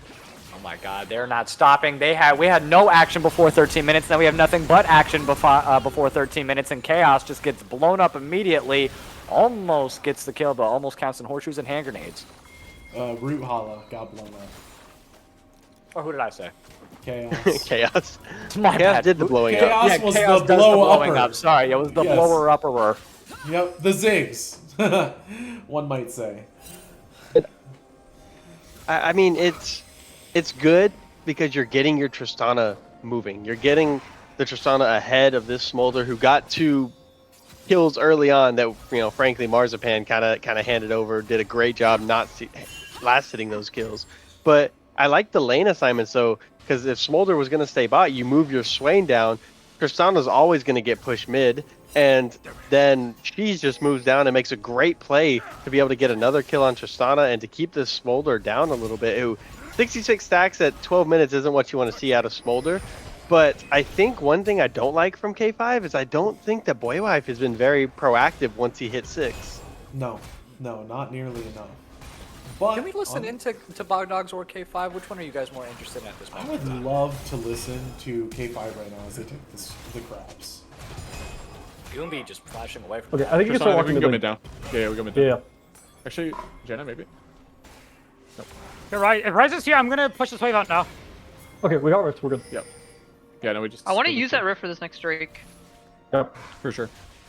Maybe we send honestly, Fiora okay. with a Herald and just make them answer, Jax and is then someone answers GTBs. Oh. Rimmer's coming top. Rimmer's top. Four top. Oh. Four top. Yeah, I'm gonna TP out. Okay, that's fine. Do you want to send Fiora Okay, they bullied me off the this crab. Jax with no flash? Yeah, we can go Jax here. I'd like to reset Okay. if possible. Alright, I'm just gonna save my ult for Dragon then. Here, a lot of planning for that next dragon. I think this next dragon is going to be super important for how this game goes. Absolutely. Yeah. Yeah, great planning coming out of them, especially when they're talking about getting picks off first. They know how much of a threat Goombi is. They know they want to get this Jax to stay as far away from the group as they can because he's been a menace these first couple games. And I know I've been singing the praises of Whole Grain Man, but Goombi's been holding his own. Not holding his own. He's been dominating that top lane so far over BGG. And looks like on this Swain, BGG's been a little bit more comfortable. But looking into this Drake fight, we're about 20 seconds away. What do you think the goal of both teams is here? One thing I really don't like, look at Yoshai. He had to teleport out of the fight so he didn't get caught. He has to walk down naked. Jax is going to get a massive push in, and he's got his TP. Oh, don't do me like that. Oh. No! Just talking about goals, both teams want the dragon really bad. The key is, it's okay if you're the Smolder team and you let the dragon go. Yes, the League client is paused. This is because the game pauses. The League client, right, as a small indie company, got a small loan of $1 billion a year. They cannot accept pauses and spectate. Give it a second and we'll go back to normal. Do not worry yourself one bit. We are not getting ganked by internet companies right now. This is very normal. That was just earlier. Yes, that was just earlier. That was just, it's Nemo's turn eventually. See their Herald come out as the drag goes down. I'd love to hear Bog Dogs as they approach this. You're good. Yeah. I think I am in game and I think I should be good. Just be on watch again. Yeah. 'Cause there's no foretelling. Yeah, sounds good. Thanks. Very interesting. I think they just had a bit of a disjointed entrance there, but look at Jax on that minimap. It is not okay. No, it is not. He's one of the best split pushers in the game, I think. I mean, he has Dusk and Dawn. What's he going next with the, what the heck? He's got the Haunting guys next. Okay, he's Rift. going AP. He's just going full Riftmaker? AP. Okay, Riftmaker on Jax, just full AP. No AD at all? No Trinity Force? No Hullbreaker? I'm kind of nervous about how he's going to fare in the side lane with Fiora going full AP. I'm not sure how I feel about it. Well, I'm not really a Jax player too much. Pike, do you got any thoughts about this, specifically going AP versus AD? Yeah, please. It helps against Swain because you can short trade with Swain when you're playing Jax in the side. Against this Fiora, it's actually terrible against Fiora because if Fiora, it basically says if Fiora parries your Counter-Strike, you're screwed.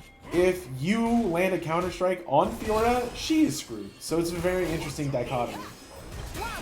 And, Yes, indeed. And yep, speaking of, we are seeing it in the bot lane happen right in front of us.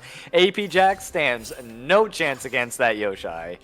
Yep, and even worse, when you build AP and you ult as Jax, he probably expected himself to have a little bit more armor there to stop the Fiora shenanigans. Nuh-uh, brother, you build AP. You know what that means? You get all magic resist, which does literally nothing against that Fiora. So it is pretty tragic. Yeah, I see. And Uh-oh, we got a play dive. going.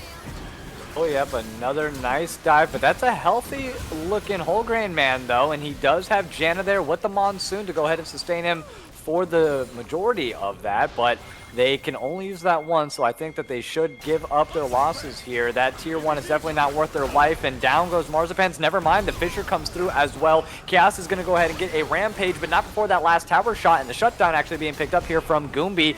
Good teleport from behind here, turning the attention now onto Boywife. Good focus on the damages. That's going to be a double kill now picked up here for the AP Jax. Why not? Gives him the triple. Are we going to get the Quadra? Maybe, maybe not. Hold on, one more auto, and no, Wholegrain Man is going to be the one to pick up that one here. Meanwhile, the mid lane being free and open. Yoshai is going to take that tier 2, but a great pickup from Bogdogs to get them back into the game. And it feels like Yoshai is in the same position Wholegrain Man was in the first 2 games. This man is fed, but this man is also a split pusher and wants to split push, and it's very hard for your team to operate because the other team's running around as 5. You're split pushing, so your most fed character is not in these 4v4 and 5v5s with you, which just really sucks. Yeah, and I want to point out, during that fight, Boywife went in on the Jax instead of in on the Rise. And I think that if you go in on the Rise there, obviously he's not going to be able to TP him and a teammate over on top of your Swain. But I kind of question the Nocturne game, in my opinion, has been a little bit questionable so far. Yeah. Fortunately, he is getting Hexplate, which is actually a massive damage boost to him. I actually prefer to go Hexplate first, but since he hasn't been ulting way too much, it's not the worst thing in the world. But just very interesting game. Still tense. Still so tense. Only a 1.5k gold lead here. Yeah, and the question comes with 1.5k gold lead, and I'm going to pass over to Ryline for this part. What are you kind of looking to do to extend that gold lead if you're K5? Well, let's see who the gold lead really is on here, but hold on one second. Demon Major, just showing up a little bit short with that gank, but I think it might be enough to go ahead and hold Why Not in. The Fissure comes through, but he's not that tanky, as we know Braum not really soon to be, and gets quite low. Here comes the Paranoia from Boywife here. Does end up getting the kill on the Marzipan, so they do manage to pick up one. The flash over the wall, though, from Rammus, or Demon Major, to get out of that. BGG shows up and disperses everybody with the ultimate, and yeah, so 1 for 0 there, and can't really complain with that overall. But if we look at the gold lead here, I mean, we have like, what, about a 2k gold lead, and Yoshai may have overstayed. One more hit on the Demon Major, doesn't get it, as Wholegrain Man takes the shutdown. And now that kind of lowers the gap a little bit more inside the mid lane. So we have about a 700 gold lead now or about a 1k gold lead, my apologies. But look at that 3k gold lead onto Jax in the top side here. So Swain, as much as I want to give him kills, as much as we want to, but all of it has to right now funnel onto the Tristana or onto the Fiora here. And Goombie, not trying to show any kind of hesitation on site, just like it should be, pops the Zhonya's. Not quite sure why. He could have gotten the kill on the Why Not there, but he does escape. But yeah, funnel everything you can into Tristana and Fiora if I was on the side of K5. How about you guys? Something important to know is that Tristana, basically every penny Swain's down, Tristana's up. It's a 500 gold more, actually, but it sounds nicer when you say it that way. So yeah, you have this kind of, one side really needs Tristana to get going, the other side really wants Jax to keep going. Here's the thing, time is on Bogdog's side. So if you're K5, you need to take control around these objectives, especially around the Baron. You need to force Bogdogs to walk in on you so you can take a fight you want and try to get it done. But we might see some action. Oh, yep, here comes Yoshai along with the Paranoia from Boywife. Lots of focus on to Goombie here, but he is able to get out. We're trying what we can from Rammus, but he's just being ignored flat out completely. Sorry, we know you're the tank. We want nothing to do with you. And down goes Goombie.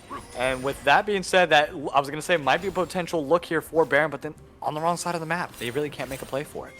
Yeah, just a little too far. Just a little too far on the wrong side of the map. And it looks like they're moving towards it, and they have Fiora there to keep the push going. It's very hard. They are on vision, but yeah, the Baron's going to start. This is so dangerous. Yes, it is. Rise is also on the top side of the map. Oh, Chaos is just going to go ahead and dash right on into him. Takes about 50-60% of his health now. Nice teleport from behind coming in from Yoshai. Oh no, the Monsoon from Marzipans, but it might have been a little bit too soon for that.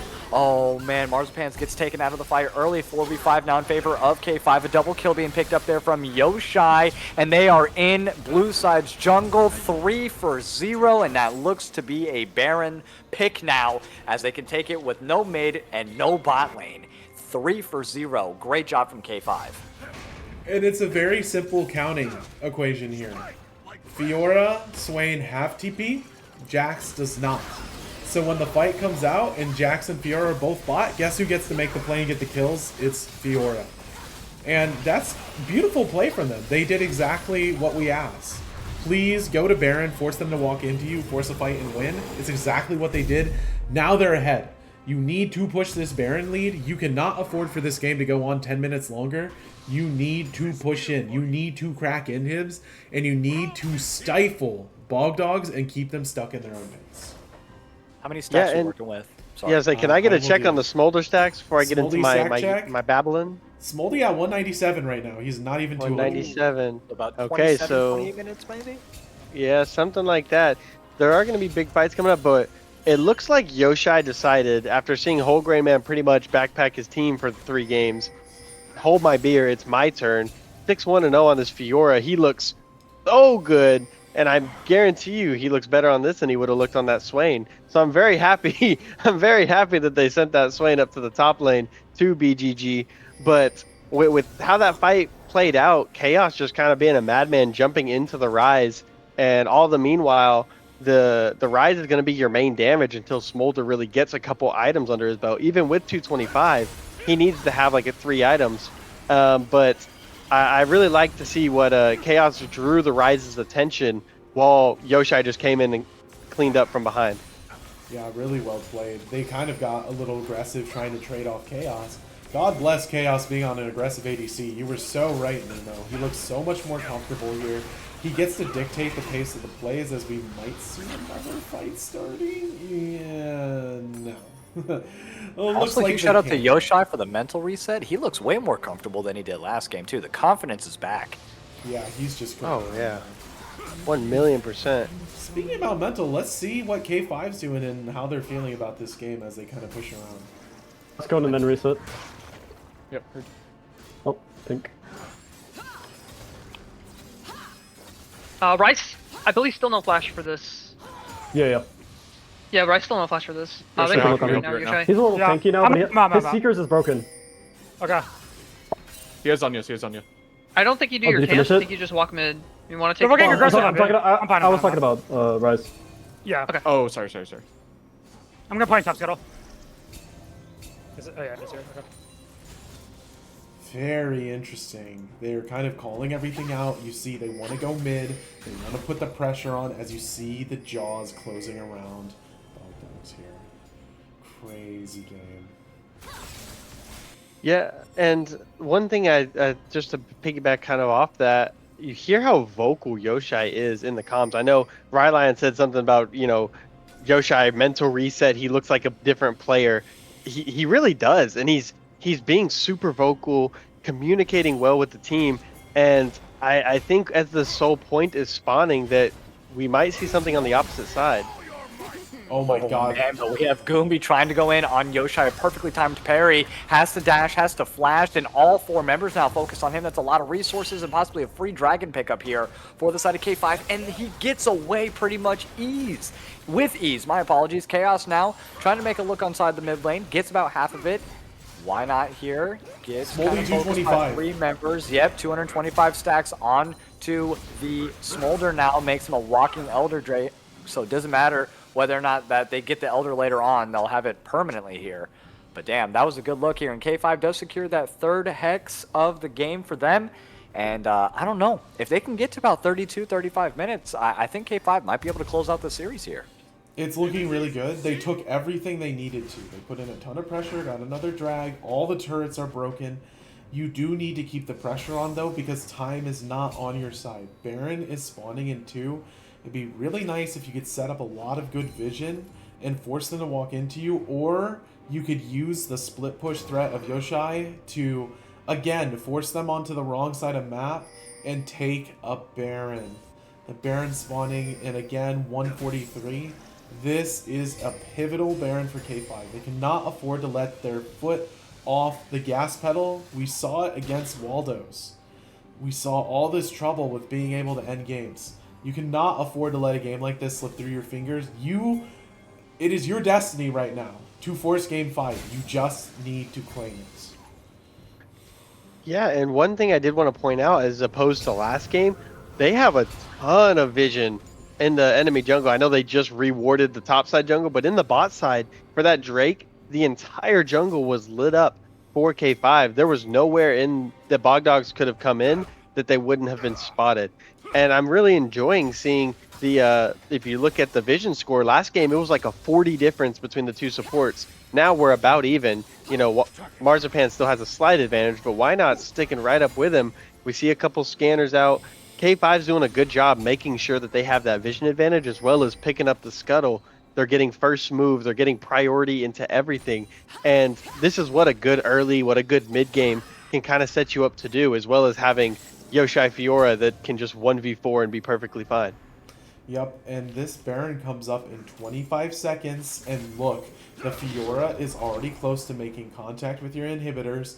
The lanes are all pushed in. This is kind of Bog Dogs back against the wall. They really can't afford to let a Baron go free like this, as you see one more reset before the Baron spawns. Yeah, and I want to ask, like, Rylai, on the side of Bog Dogs, are you looking to contest this? Or are you looking to give it and just try and soak pressure and give your Smolder some time? What are you thinking here? Well, we have the luxury right now of being up 2-1 in this series, right? So we going on to a game 5, it's not where we want to be, but you know, we have the ability to lose this game. So at this point, if they get this Baron, they're going to push it, they're going to win, right? And hold on, we have the Rammus being caught out potentially, does have the ulti out of there though, and with Fiora pushing on the other side of the map with Goombie, this 4v4 looking pretty heavily in favor of K5. They managed to get everybody off of the Baron, so the zoning working out quite nicely. Like you had mentioned, they're also pushing in all the waves, but if they get the Baron, it's just GG's, right? But if they constantly allow the attention just to be, you know, on them, and Fiora's just going to be able to go ahead and push this lane, and we saw that AP Jax is just not able to do anything against Yoshai. They're either going to get backdoored, or they're just going to get walked down through Baron. So it's either we contest this, 50-50 it, possibly win, or we just give this up, and then we get walked down anyways. How about you, Pike? I really want to hear what Bog Dogs is saying, because they're in such a pivotal let's go. moment, so let's listen. No. Okay, Noel, Fiora.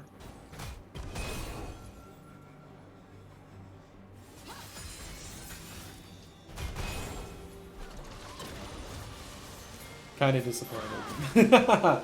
Either way, their mid wave got shoved in. You need to shove out the mid wave, and you need to make a choice. You're either running in as 5 and inting, or you're taking the fight, or you're just completely giving it up. We're seeing the Fiora TP, and the fight has begun. The Paranoia onto the back line. Chaos and Boy Wife are focusing down Holgren, man. There goes the Zonias, and Swain, meanwhile, in the middle of it's holding down Demon Major along with Root Hala. Good root back onto Root Hala here. Here comes the Fiora, gets taunted a little bit. Oh my god, Gooby goes onto the back line now. It's a 4v1, and he is Smolder not really good right here. Oh my god, Smolder also getting taken care of off camera. Yoshai is just on an absolutely other world right now. Holgren, man, has no Zonias. He is the last resort in terms of damage. Does manage to get one, but it does not. Oh, never mind. Doesn't even get one. His Boy Wife survives. 3 for 0 overall. They might be able to just go ahead and push down mid and end it. And they do take down that tier 3, open up the base. Yoshai dashes and flashes, and boom, 4 for 0 overall. And I think that might have been all that they needed. The tier 3 falls in the mid, the tier 3 falls in the top. The inhib's going to get worked on. And with death timers, only 10 seconds remains on Smolder here. 15 left on to Goombie. They just want to get these inhibs, possibly get that Baron, and then make a final. Oh, never mind. They're looking to go, and to end it. They need this game 5. They want this game 5. The minions are out of range in that tower. It does get down. Oh my god, Marzipan's manages to take down Fiora here, and I think they may have Oh, no. overstayed a little bit. Oh, no. Welcome Smolder with the Elder Procs, gets a triple, Not gets like a this. quadra, and oh my god, what an unfortunate time, what an unfortunate turnaround here. That's a Baron, that's a Dragon, that's an everything you could ask for on the side of Bog Dogs, dear god. Oh, they overstayed. They can't end here, right? No, thank God they have No, second time. no. I would have cried. I would have broken down on stream if they lost off that. Oh my god. Oh my god. That's devastating. That's so devastating. And not only that, Nocturne walked a little too close to minions and actually lost his GA pre-fight. So Nocturne GA is down. His dives are much less free. This is, I mean, there's no way, right? It's still 7K. There's no way. Nemo, please Mulder. reassure me, brother. There's no way it goes down like this. Mulder got a quadra kill. Oh You're not no. reassuring me. You're not Oh, no. reassuring me. Oh no, Nocturne's in. Oh my god, yeah, the paranoia comes through, and that might be a Oh, dead that Goombi. catches it, right? Is. Yeah, that's a big pick. That's a big pick. They got all of they got all the objectives though, so the only thing that they can really do is just push either with mid and top or push out bot lane to go ahead and get all 3 inhibs, but still, that was a very good comeback for the side of Bog Dogs. And Yoshai, just the Cusco level pest on Fiora. Just horrific split pushing, pulling Bog Dogs all around. There's 3 people trying to deal with Fiora as you lose your bot lane. Yes, indeed. The Baron, the only thing they have going for them right now with the Baron is that the fact that it's not in the hands of K5, right? So, like, denying that is good, but still, with the rest of your base in shambles here, the bot lane's going to get opened up along with that inhib. So now no inhibs are up, and with no inhibs and no towers, that's a free-looking Nexus here. And they Not are again. managing to get at least Boy Wife out of it, but Chaos and the rest of them are going to go ahead and focus it down, and that's going to be a my game goodness. 5 lock-in. My points are safe. Oh my god. Oh my, This I is have heart crazy. palpitations. What a I can't crazy take series. this. I can't take this much longer. Please stop. I'm They're stressing me out. I'm They're pouring stressing sweat me right out. now, man. I can't. I got a headache after this game, man. This is crazy. Oh I my thought they gave it goodness. up. I thought they gave it up. Oh my god. Where's Marzipan? I need to send them a message. Don't ever do that to me again. So to scoop it all back around, this is why we want to see proactive, aggressive, dare I say, not usual, out of the ordinary picks from K5. You want to see a Swain top. You want to see a Fiora mid. You want to see Chaos on something that's proactive, something that can make plays as we move into this game 5. While on the side of Bog Dogs, you got your picks. You got the stuff you wanted. I'm curious to see the direction that they take. I think in the jungle, you want Demon on something more capable than a Rammus. Something that can make plays. Goombi got fed. Goombi got ahead. But he wasn't able to match the Fiora on the side lane. Some would say that's because of builds. Some would say that that's just because he had to go help his team fights. But, I mean, I'm excited for this Game 5, Rylaion. I'm not going to lie. Oh yeah, no, I'm very excited. Game 5s are always the best. It's like the first games of 4s didn't even matter at all. We might as well just did a best of 1 series. We might as well do rock, paper, scissors, shoot, essentially, on this last one here. Just pick 25 champions that you just don't want to see at all, and then we'll just play 1 game. That's what we should have done. Saves a bunch of time. But yeah, let's see how they manage with the fatigue. I mean, this is the second grand finals that we've seen, or the second game, or second series, I'm sorry, that we've seen go all the way to a game 5, and the fatigue is real for the players here. I mean, Bog Dogs, they took game 2, game 3, and, I thought the mental was going to be a little bit thrown out the window for K5 there, but they managed to, reel it back in, focus, do what they needed to do, take that breather, and lock down game number 4 here. So it really could be anyone's game in the 5th one here. How about you, Pike? Pike's recovering. I love that. I'm still recovering. from what Silver happened. scrapes, baby! I don't know Yes, if I can ever sir. financially recover from this, man. This was such a freaking crazy game. I'm still hurt. Wow. I'm just shocked. It's Well, what can I say? I absolutely agree K5 needs to play proactive. Here's the problem. Who are you picking as Chaos? Like, a lot of that good stuff. Corkinator, Tristana. It's gone. You're kind of getting left with the table scraps here, bro. Like, there's no way he's picking Callista, right? So, I think it'll be really interesting. Cannot wait to hear from Nemo, kind of the pre-game draft analysis. But for now, we are going to take a small break. We're going to get everything set up for the next draft. I'm going to go make sure my AED is working, you know, get a pacemaker installed so these guys don't kill me. But until then, I cannot wait for Game 5. Are you not entertained? Are you not entertained? Well, let me tell you, I am certainly entertained. And we will see you guys in just a little bit.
Alrighty, welcome back, all of you wonderful, wonderful people. It's your boy Rylion here, and we have the TriCast trio of dreams between Pyke and Nemo here, and we are giving you the action in a Game 5 of Game 5 series. It is the grand finals. It is the last one. This is for all the marbles here for the Spring Split Upper Division winners, and I could not be more hyped. This could not be a better situation right now. Bog Dogs has been just back and forth, back and forth. They lost in game number 1. They took over in games 2 and 3, and then K5 came back in game number 4, dominated it, and here we are pushed to the very last one. This is a fearless draft, so we have a lot of picks. We have a lot of bans that are taken away from us, but our good friend Nemo here, he's going to use his telepathy, his future picks that he has done so 100% perfect so far, and break down what we might be working with in game number 5. Nemo, take it away for us, my friend. All right. Based on that game 4, I'm excited to see what we got in game 5. Instead of roll by roll, I'll take it down team by team. K5 probably going to still be looking more towards the tankish top. We're probably going to be thinking like a Malphite, maybe something like a Cho'Gath if we want to get a little freaky. In the jungle, we want Boywife to be on something aggressive, something proactive, maybe something like a Pantheon.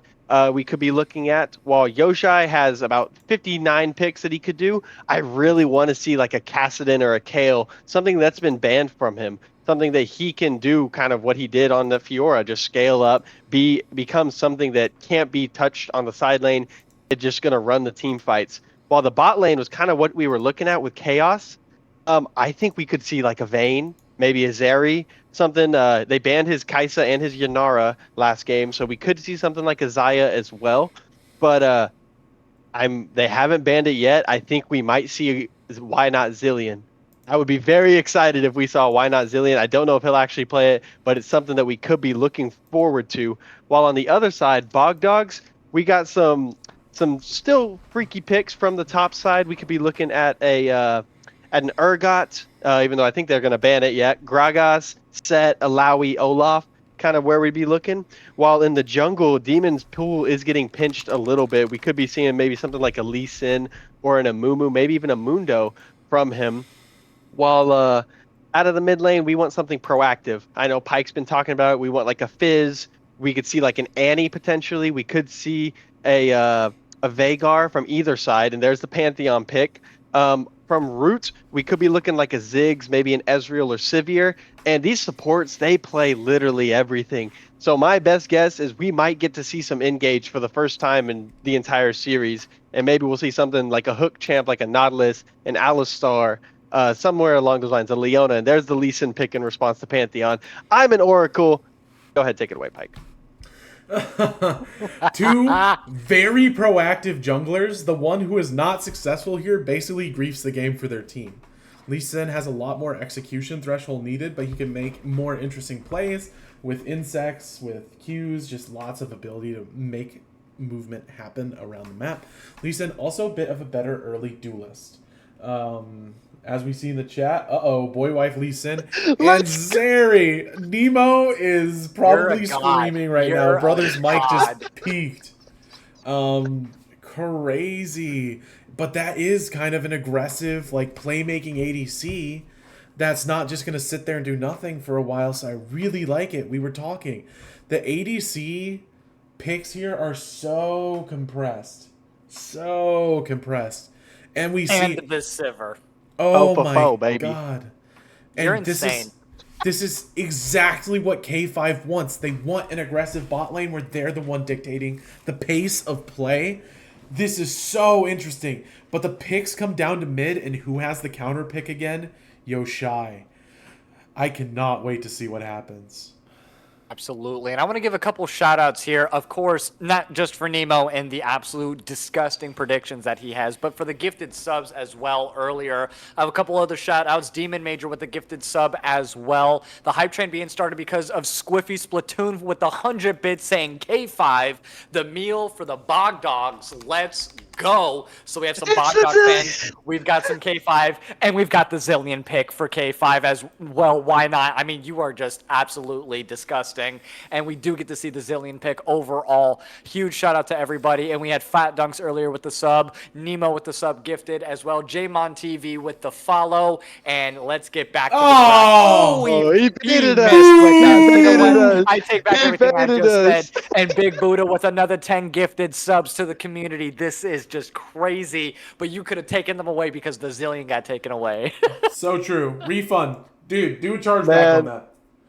I love to see these picks coming out so far. I said we might get something like an Engage. We haven't seen either of these supports. I mean, outside of maybe Nico, play like a strong, hard Engage champ. Alistar is definitely that. The Zeri combination for Chaos, a playmaking ADC, something that gives him his own kind of agency in a team fight to choose where he wants to go with the dash over the wall. Sorry, guys, I'm a Zeri one trick. This is like my favorite thing ever to see my coach playing Zeri. It's beautiful.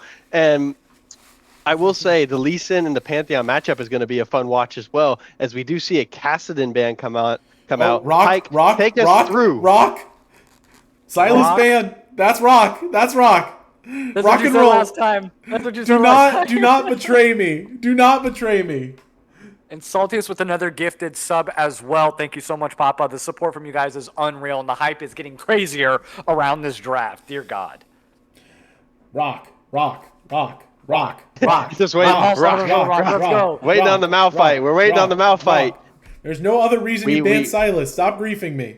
Yeah, Rock. come on. This is a perfect game for the Zeri Lee Sin if you get that rock.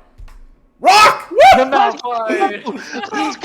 Malphite 2K26. Let's go! Woo! Oh my God! And Saltius with another 20 gifted subs for the community. You guys are unreal, my dude. He said that he said that Nemo had the number one spot. Not for long. Yeah, no, not at all. We have legends Not on and off the anymore. court. I do want to say Oh my God, dude. it's Olaf. Oh my goodness. Olaf. Oh my goodness. I'm loving these drafts so far. The only spot of concern I have is I don't think that we've seen Boywife play Lee Sin this season. So it is a first time for him. Everything else so far has been seen from the supports from every other position. As we see the Annie, I love this pick. Oh, but here's the thing. Yoshai gets his counter pick. Annie is very counter pickable. So I cannot wait to see what Yoshai picks here. This might be the pick that makes the series. Oh, who should we go with into the Annie? Oh man, Syndra banned. I mean, Victor you banned. could go. Echo? Oh, You could go. Talia. Talia. Oh, Talia. He's going for the Oh, global. the unseen Yep. Talia is the deadliest. It's always banned in in-houses. Yep. It is And always he is good on banned in Talia. in-houses. That is Yoshai. That is Yoshai. Oh, Talia goes through. Oh my God. And Alistar with Talia. Here's the thing. Alistar into Sivir is one of the worst things that can happen in a Sivir. Why? Because you cannot... It's so hard to properly... you cannot spell shield his engage. Because if you spell shield the headbutt, great. You don't get knocked back, but he's going to knock you up with Pulverize. Okay, well, what if I wait? Well, if you wait, the headbutt will stun you when he makes contact, and the Pulverize will just hit. So you get screwed over out of your disengage ability as Sivir. It's very useful against Lee Sin. It's very useful against Malphite. Very useful against Talia, unless she decides to wall you. And if she builds a wall, you're in a ton of trouble. But it is not good against Alistar. Alistar is a massive, massive, massive factor in this game. And we have someone going to the bathroom and ruining my life. As we wait for that, what are your final thoughts, kind of, before we kind of get into champ select here? So the thing is, I love the Yoshai pick. He's not going to be as dominant on side lanes, but you're not playing for that. You know what you're playing for? You're playing for this Zeri carry. You're playing for Chaos to get ahead. I'd be worried if I'm Sivir Lulu about getting dove quite a few times by this Talia, by this Lee Sin. If they can get this Zeri ahead and get her moving, get her move towards the mid lane where she's able to be mobile, make plays, then I think that K5 is going to be able to take this game 5. But I will say Zeri does struggle early into Sivir, into that wave clear, and in the top side, if Goombi's able to get this Olaf running, able to get him moving, then it's going to be pretty hard for K5 to stop. I mean, when he goes in ultimate, you literally can't stop him. But Annie on the other side is a great team fight champ, something that can synthesize well with the Pantheon and synergize well with the Pantheon and be able to look to make plays around the map. I honestly love both teams' comps, and I guess that leads me to throw the lob up to Rylai and putting him on the spot. Who do you think is going to be our upper division champion? Oh man, I mean, I have points on K5. I think that they have the ability. They reset mentally in game number 4 there. Bog Dogs, I do kind of like their draft a little bit. You know, all the CC doesn't really matter to the Olaf. The only dilemma is can he even get through that front line to the back line? And I don't believe that he really can through all that damage between the Taliyah and the Zeri. Although he can run through everything, it's not just running through it, it's also just being able to tank it all. And with no tanks on the side of Bog Dogs, we've heard it from Pyke 1,000 times. No tanks get spanked. But K5 didn't have a tank last game, and they definitely did the spanking last time. So maybe I eat it, maybe I don't, but I am going to be going in favor of K5 in this game 5. This is the part where Nemo asked me to choose which child of mine I'd like to sacrifice, because I like both of these counts. And unfortunately, I'm going to have to sacrifice Annie and Olaf. Here's the issue. Olaf has a very tough job, because he is... Remember we talked about how you want one lane that's very proactive or your jungler's homeless? That's Olaf. Sivir Lulu is not doing anything in that bot lane. Annie is outranged, and yes, she can push. It's more of a 50-50, but it's no guaranteed thing at all. So, who is your winning lane? It's Olaf. Here's the problem. Your winning lane's Olaf. It's into Malphite. Malphite is the most obnoxious freaking champion ever to play up in that top lane as a melee AD damage dealer. He is so obnoxious. He will throw boogers at you. He'll throw his seismic at you. And he'll waste your time. And what I'm really, truly fearful of is Olaf is not fed enough to cut through Alistar Malphite. I mean, who do you have to kill Malphite this game? It's Annie. But if Annie, ults and pops her abilities, pops her rotation on Malphite, who the hell's killing the rest of your team? There's so much burden. There's so much weight on this Pantheon and Olaf to, chop through these tanks. And you look on the side of Bog Dogs, they look very killable. Very killable. Lulu ult is obnoxious, but if you properly layer CC, you're kicking that Sivir to Kingdom Come, Lulu can't do shit. And yeah, it's very tough. It's very, very tough. Alistar and Malphite is one of the most obnoxious combos as an ADC. It's up there with Vi Malphite. It's so obnoxious. Where they're just on top of your ADC and murdering them, and both of them don't really care if they get killed, and they're hard to kill. So it's very tough. Sivir has a massive job here to keep herself safe. And you've got Taliyah. And what people don't remember is you see Alistar headbutt pulverize people all the time, right? He can headbutt you into Taliyah rocks, and you are going to get chunked. It is so gross. You get stunned and chunked. It's disgusting. It is so gross. So lots of CC to play around this Taliyah. Also, Lee Sin kick activates Taliyah rocks too. So lots of CC, lots of playability. I like K5, but K5, it feels like K5 is their own worst enemy here. K5 is their own worst enemies here in the terms of they need to have the right mindset going into this. They need to play it right, because they face the same issue they did last time. It's not as obvious as Smolder, but there will be a point where Sivir will tear your tanks apart. It will take some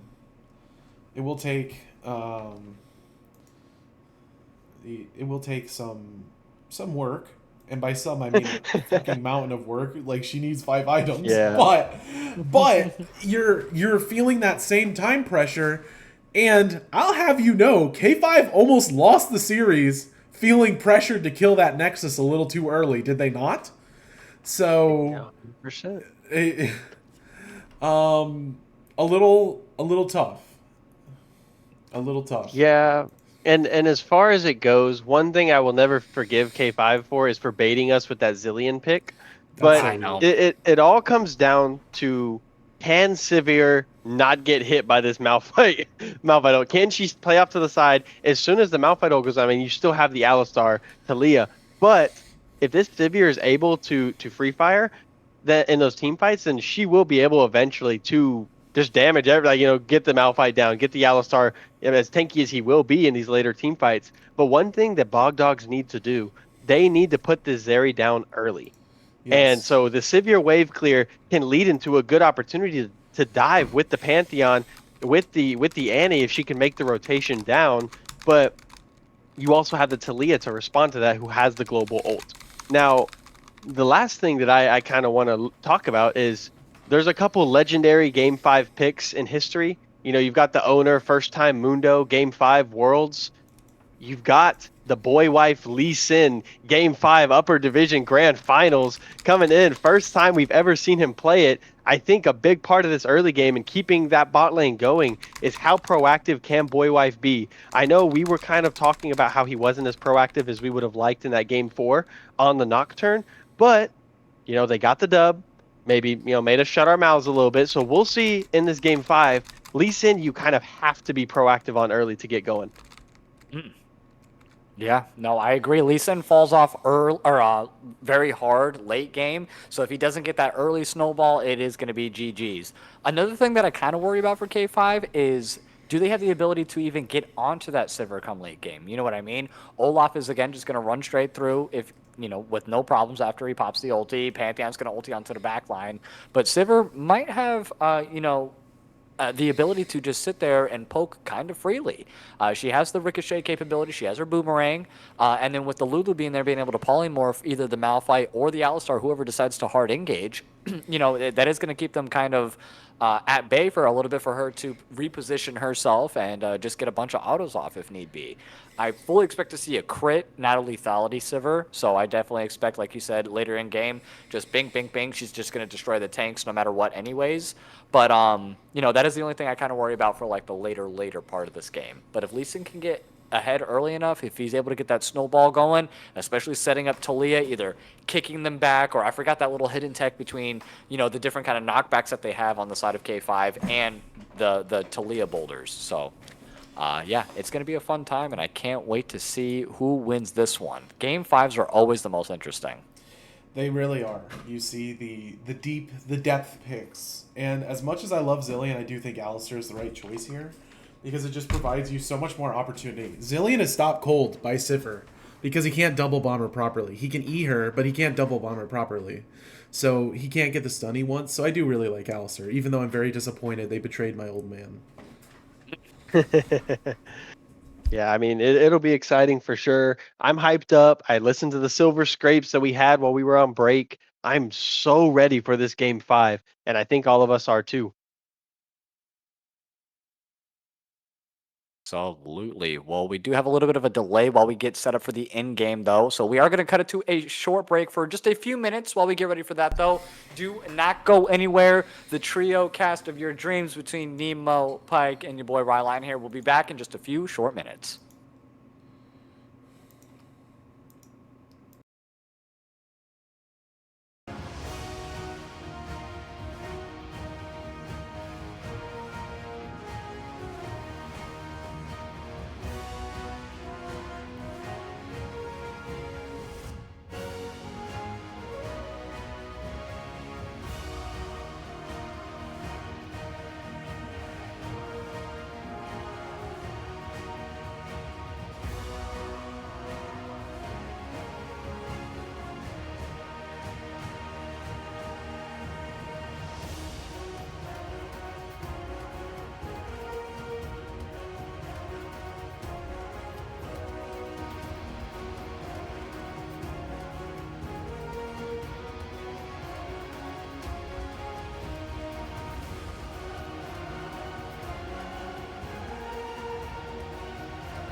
Alrighty, welcome back all of you wonderful, wonderful people. It's your boy Ryline here with Nemo and Pike, and this is game number 5, the game of games, in the series of series for the grand finale of the Upper Division Grand Finals here, and I am so excited. We have a 3-man engage, but let's go ahead and break down the champions and their players, starting on the blue side. Nemo, go ahead and break down for us.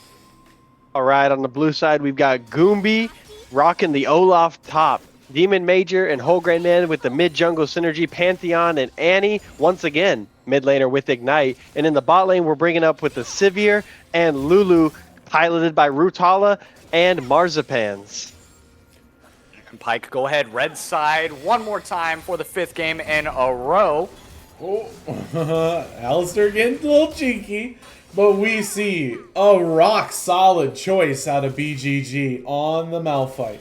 We see boy wife Lee Sin, who is clearing like a demon right now. We see Yoshai on the Taliyah, the in-house menace. Do not let this man have Taliyah in-houses. Got Chaos on Zeri, making Nemo very, very happy. And we have Why Not on Alistair doing a headbutt pulverize combo on a sad little Lulu who can't do much about it. And guys, I am so happy we get to see this game 5. Yeah, this one, I mean, I was kind of hoping to get a game 5 for multiple reasons. You know, we've seen K5 kind of just breeze through the playoffs and the rest of the series and after the regular season, right? But on the other hand, you know, Bog Dogs, they've kind of been playing through the trenches, and this is kind of like the same path that they took last time as well in the first split. But let's just see if they kind of change history, if they're able to come out victorious here. And, you know, with the setup that they have, like I said, I voted for K5 in this one, but this could be anyone's game. So I'm very excited to see this one played all the way through. Goombie did pop Ghost earlier. I didn't see exactly when he popped that, but his Ghost is halfway down. So he popped it to get back to lane because they did the little bot side, like protect the invade play. They did it to get back to lane. Okay, Lee Sin gonna be the first one done. He's gonna take his crab. Very interesting. So K5 does get the crab they're looking for. Yoshai a little bit behind in CS, but it's not too bad. It's about a wave. And oh my god, Whole Grain. Ouch! I said, do not let that man is an in-house terror playing freaking Taliyah. I hate it. So tough matchup for WGM here. Oh no, Goombie also, I mean, he's flashing, or I'm sorry, not flashing, he's running down BGG, getting the flash out of him. Nice job from Pantheon, also showing face, but that Malphite also is Malphiting in the top side here. Why not with a cheeky little roam inside the mid lane? WGM, or Whole Grain Man, is really privy to it. All senses are on for everybody here. 4 minutes, no first blood, but they are active. I hope we do not get a game 3 11-minute first blood, though. No more of that, please. Yeah, and I mean, one thing that I think that we've kind of talked about throughout the series is the mid laner that can be most proactive is what is going to win this game. And you take Whole Grain off of one of these proactive picks, you put him on an Annie where he's less mobile, while Yoshai has this Taliyah to be able to make those global plays, make plays bot, make plays top. Normally we've kind of focused around the bot lane. I think that it's kind of could be a feels bad for Whole Grain Man to kind of just have to sit through the punishment of this Taliyah lane and then still not be able to impact as much as he'd like to, I'm sure, on the side lanes and moving into this later game. Might be seeing a We do see Demon Major coming around, but he's taking the long way as he's focusing Chaos as he should. But Chaos is able to go ahead and jump on out of there. One more auto is all he needed. The Q, the flash, the first blood picked up from Demon. That is exactly the momentum that they need in the early parts of this game. Goombie now popping his freshly now Ghost that is available. BGG getting ran down as he's picking up axe after axe, able to slow, but gets to the safety of that tier 1. Demon Major now kind of getting forced out of his own jungle. Lulu trying to hover, see if she can help in any way, shape, or form. Goombie now with no Ghost has to be careful on the top side. And I think everything's slowed down now. Yoshai actually has to flash out of the Tibbers ulti. Nice job from Holgren, has the flash, has the ignite. Yoshai down all of his sums. Yeah, very important summoner take there. A flashless Talia is an easy Pantheon kill if he gets the correct angle on her. Yeah, and one thing I wanted to point out that Why Not is doing again. Oh my God. BGG with the unfortunate getting tower dove there by Goombie, and with the sustain that he has, he's able to flash out and live. Yeah. So back to what I was saying after, that was crazy. But the one thing that we saw Why Not do again, like he did in the last game that they found success in, is roaming towards mid. Keeping Holgren under his tower, making sure that he can't push and move, making sure that Yoshai is able to get that advantage in the mid lane. And, I mean, we saw last game, he definitely kept that advantage and used it to snowball the game. But that Pantheon play is so huge for Bogdogs to be able to just shut down this Zeri early. I mean, she still has a slight CS advantage, but it's pretty big that the first blood goes over to the side of Bogdogs. Very important. You're absolutely correct. Lee Sin also kind of not exactly getting everything he wants. He is a very good pre-level 6 ganker. Uh-oh, Pantheon coming. Oh, very nice. Yep, Grand Starfall comes from the Pantheon. The double knockback, though. What an amazing gank and timing here from Demon Major. Is it going to be enough? He gets the stun, and he gets the kill. Great job. He trade 1 for 1. He turned a bad situation into a semi-decent one. It gets him at least 1 kill up on the board. Why Not with the roams is on point this game. And he pulled a Marzipan. He gave it to Talia, which is freaking crazy considering that he actually right-clicked stunned Annie there. Really well played out of Why Not there. Seriously. Absolutely well played to bail out that thing. Yeah, and that's just not something you really want to see out of the Annie. Annie Flash is such a big summoner to have, especially, Flash Tibbers as you're moving into this next Drake. The flash still isn't going to be up in 3.5 minutes. And so for Yoshai to get a kill by virtue of Why Not being an absolute legend of the archive, W mentioned, it's really good to see the roams mid are still working the same way that they were in game 4. And I think it's a formula that K5 can continue to exploit in order to keep Holgren from running this entire map like he did games 1, 2, and 3. Another thing to consider is that this lane's about 1,000,000 times less playable for Olaf now that Bumblevest is on Malphite's side. Because every time he attacks Malphite, he takes damage and gets the... it's much harder for him to trade if Malphite takes good care of his Granite Shield. So Olaf under a little bit more pressure until he gets more Lifesteal to be viable. But now you're going to start to see the Malphite try to neutralize the lane. Absolutely, and a nice little roam down from Goombie, though. They're trying to get priority for these grubs. They gave up all of the jungle objectives last game, and they definitely do not want to do the same thing again this game here. Goombie now making his way back to the top side, trying to push BGG off, but like you mentioned, that Bramble makes it just a little bit difficult for him to really trade. Yeah. And we see Lee Sin, who does have a farm lead. He's up a couple camps on the Pantheon, and I know that Pyke had kind of talked about this before the game. That's not exactly where you want to be. You want to see, you see Pantheon 101 making a little bit of an impact. He's got, 2 of the 3 kills on his team outside of the solo kill he's been a part of, and the Lee Sin just hasn't really been on map. That might change pretty shortly. Uh-oh, yep, Demon Major coming up for a gank, doesn't know that Boy Wife is there. Q is going to land, followed up by an ulti. Oh, flashes over the ultimate, though, from Why Not, even though I think that might not be enough. And hold on 1 second, Goblin Gobber is actually taken down quite low, does get 1 kill, though. Boy Wolf tries to dash away, but no, definitely not able to. Goombie, though, Is he able to stop the back? He does, but eats the shield. Oh, he shouldn't have stopped the back. He didn't get stopped. And why not with a nice why roam not? again, and Yoshai showing up just for good measure. Has no ghost, has no ultimate, has no flash. Here comes the exhaust waiting for the cooldowns. Yoshai just a little bit too slow as he has no boots, as he has nothing in hand. And yeah, not able to pick anything up for that one. Unfortunate roam. A bit of an unfortunate misplay from Yoshai. They dismounted on the wrong side of the wall. And they literally got on the wrong side of the wall, had to cut off their own wall and stop. Just a bit of a oopsie poopsie, but in the end, Lee Sin gets a kill, and that's what you want. Even though it's a bit sad that Olaf gets one in return. Yeah, having Olaf get that second kill of the game is not something exactly that you want to see. And I know we talked about it in draft, all three of us, honestly.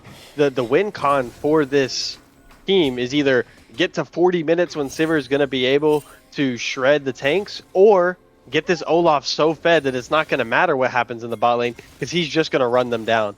And as of right now, Goombie, for I'd say probably 4 out of the 5 games, is being super dominant in this top lane and making plays happen. And it's just, you love to see it if you're on the side of Bog Dogs with getting a small gold lead going already. Yeah, absolutely true. Absolutely. 100 gold is better than 0, that's for damn sure. And then Dragon is also looks like going to be the next objective for everybody here. It's the second Dragon of the game, so it's only going to be it's not going to be a Cloud Soul here. And I think Red Side might be starting it. They are, it looks like here. Okay, trying to zone out, but getting pinched in between Holgram Man and the rest of Bog Dogs here. And with Annie, she does not have the flash, but she does have Tibbers available. They're all inside that bush. Stun is not available just yet here. Dragon's down to 50% health. Bog Dogs waiting on the bottom side. Teleport, I believe, was used. Yes, it was. So it is going to be a 4v4. Red team's going to go ahead and secure that Dragon. Holgram Man catches out Lee Sin, who's able to dash out of the wall here, flashes forward, has the ultimate, and a kill picked up by Olaf. Meanwhile, Why Not gets picked out on the backside. Grand Starfall is going to go ahead and take out the third member, tries to get out with the Blasting Cone, and is able to sneak on out of there. So yes, they managed to pick up the Drake, but they do give up 3 of their members here, as Bog Dogs now 7-2 and a 2k gold lead. Well, this Or didn't look 3k, the way- sorry. This didn't look the way you wanted it to. Just a bit of a tragic situation.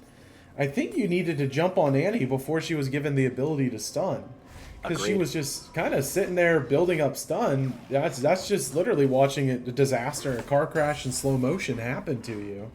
All just sitting in the bush waiting for the bad thing to happen. You kind of just need to engage. And Malphite wasn't there. He had no TP.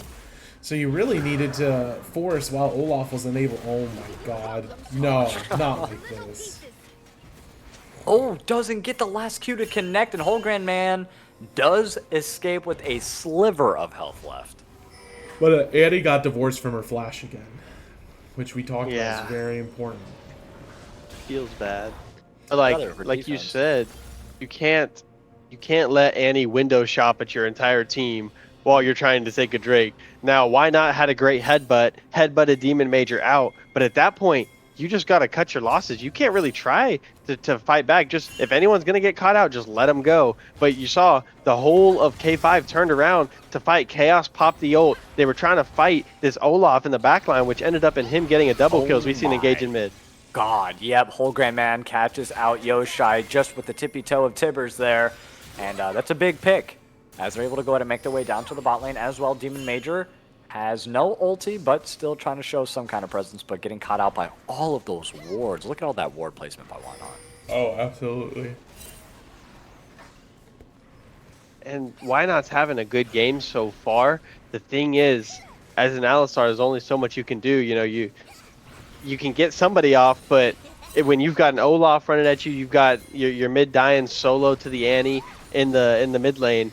It feels bad, and Bog Dogs is off to a really hot start, which we've kind of seen from them these last couple games. It's just whether they can keep it going or not. Yes, indeed. And hold on, we have a nice stun coming in from Holgram Man, the ultimate from Yoshai to show up into lane, but that's a lot of damage. And Goombie from the backside, able to tower dive with ease. Didn't really need it, but Holgram Man appreciates the moral support there. Pops the ghost, pops the ulti, and another kill up here, 9-2.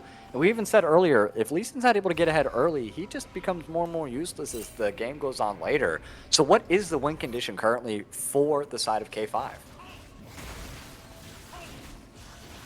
Stop giving up kills like that.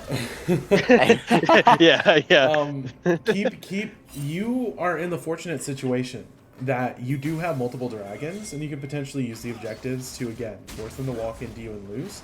You have an Alistar who is very dominant right now, and yeah, you have an O2 Zeri, but it's not like Sivir's doing much right now. So you need to group up, get an outnumbered fight, and get kills, but they're doing what looks to be the exact opposite right now. Oh, nice flash time comes in from Demon Major. Gets pushed back, though, by the Alistar.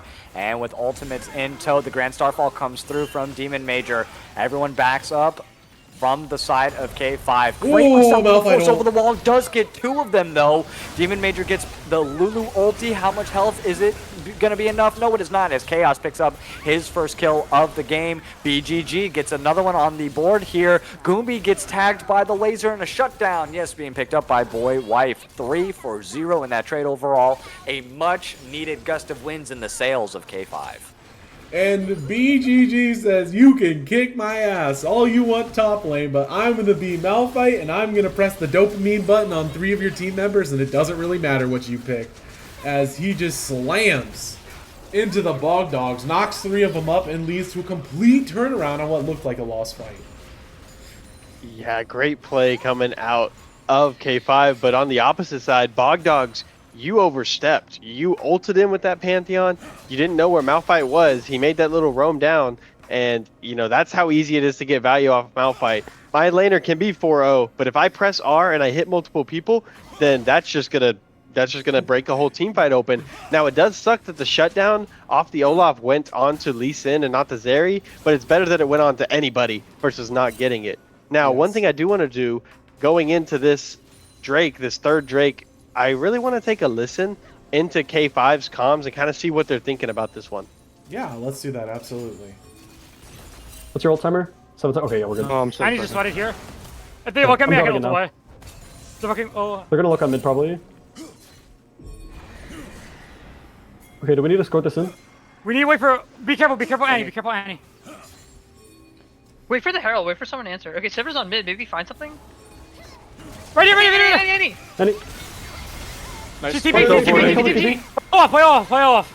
He won't have shield, he doesn't have anything. We're making a hook from the enter. Oh my god, he's perfect. Oh my god, I can't get an ult off. That's, we should have played an off, should have respected him. I guess we don't have Ignite for him or anti-heal, so he just heals to 4. Yeah, we can't one-shot him. So unfortunate for the side of K5. It looked so promising, but you heard, we just can't play on Olaf right now. He's too big. He's got a lot of kills. He's got a big, healthy Shuddy. So yeah, need to respect him. Just had to run away there. Just had to run away. But now you know. You've seen the blueprint. You get a pick, you blow someone up, and then you wait for your next opportunity. So this is absolutely playable for K5. They didn't lose too much. They're back to 3K deficit. They've been there before and been fine. So yeah, just, you know, don't fight Olaf next time. Yeah, that's a feels bad moment because things look so good. Annie's been playing super aggressive, and you finally got to punish her for that. You know, you got to jump on Yoshai, hit the massive flip, and she just couldn't do anything to get out, didn't get value out of that. But then they went ahead and were like, oh, we got Annie, you know, let's go Olaf. Chaos's ult ran out. Zeri didn't have ult. Lee Sin gank.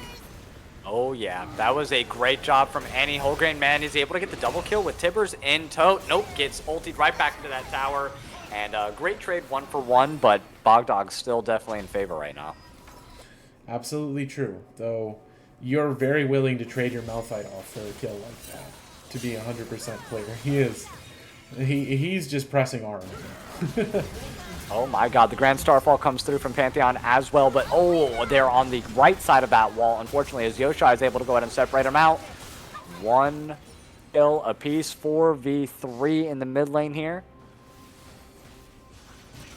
Or no, sorry, 4v4. Oh, Lulu and Sifir on top of each other. Something important to see, Olaf has TP, and Malphite does not. Olaf has quest TP. Malphite still needs to wait for his TP to come back. So when we see another play around potentially like Baron, we got to be careful about who we're sending out. Yes, Yoshai has TP and Wholegrain Man does not. Well, we see we have a 1-for-1 TP here, and it might be who makes a TP flank or a TP play. Yeah, the thing I also want to know is, if you look at the Zeri build, they went Infinity Edge second, so she rushed that power spike a little bit. Normally you save Infinity Edge for third after like a Fiend Hunter or a Runans, but Chaos felt the need that his team needed the power spike sooner, so picked up that Infinity Edge second, while on the other side, Sivir looks like she's almost on her way to that Infinity Edge, so you're probably looking at a small lead for the AD carry, and that's definitely not what you want to see moving into this game, especially if you've already got the lead in top lane with the Olaf and the Annie, who's been playing out of her mind this game so far. Severe is up about 1,000 gold right now. Oh my god, now you see me, now you don't. Whole Grain Man takes out Yoshai in an instant with that Tibbers. Yep, Yoshai is down like 3k.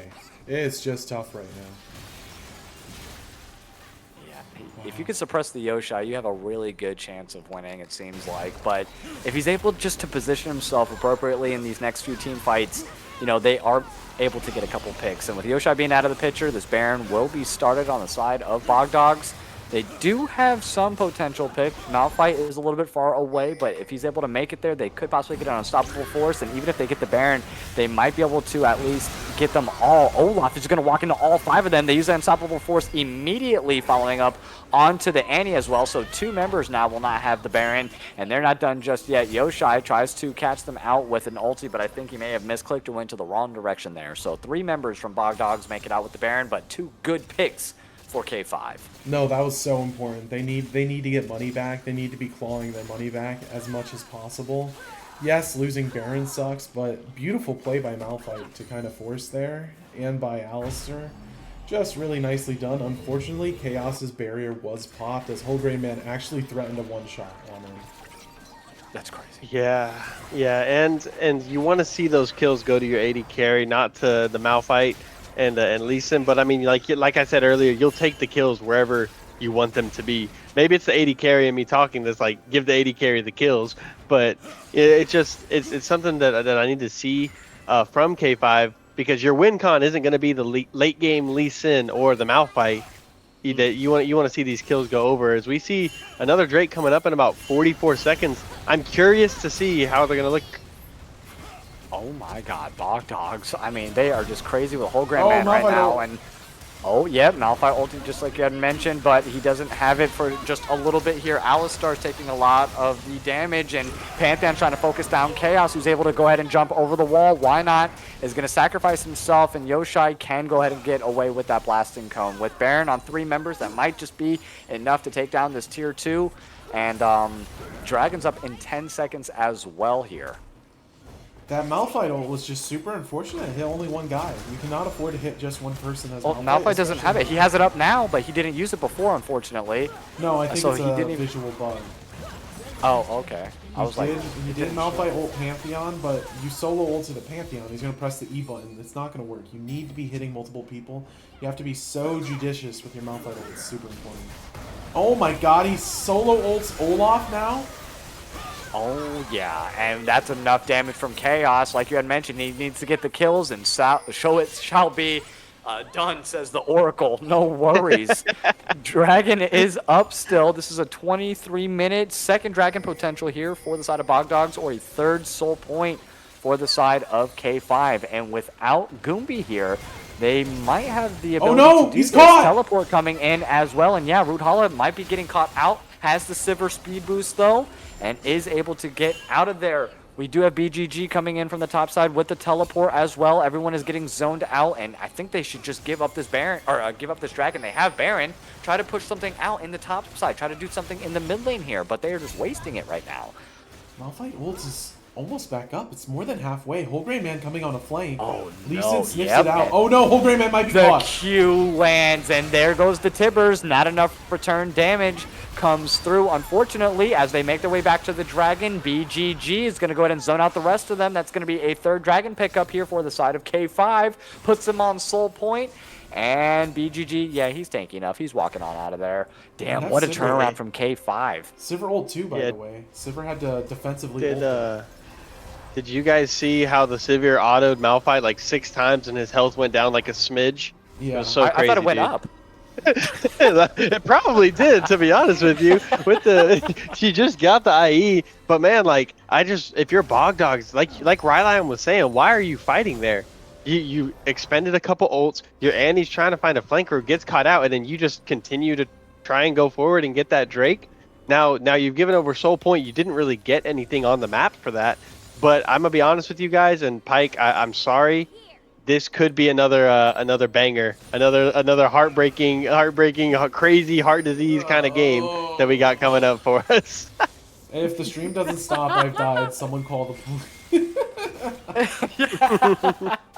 We'll go for the world record stream. We'll never give it up. Yeah, but seriously, this is getting very dangerous now. Very, very dangerous for both teams, because for Bog Dogs, even if you know, like, I have Sivir, supposedly late game she's better, it's not like Zeri's bad late game at all.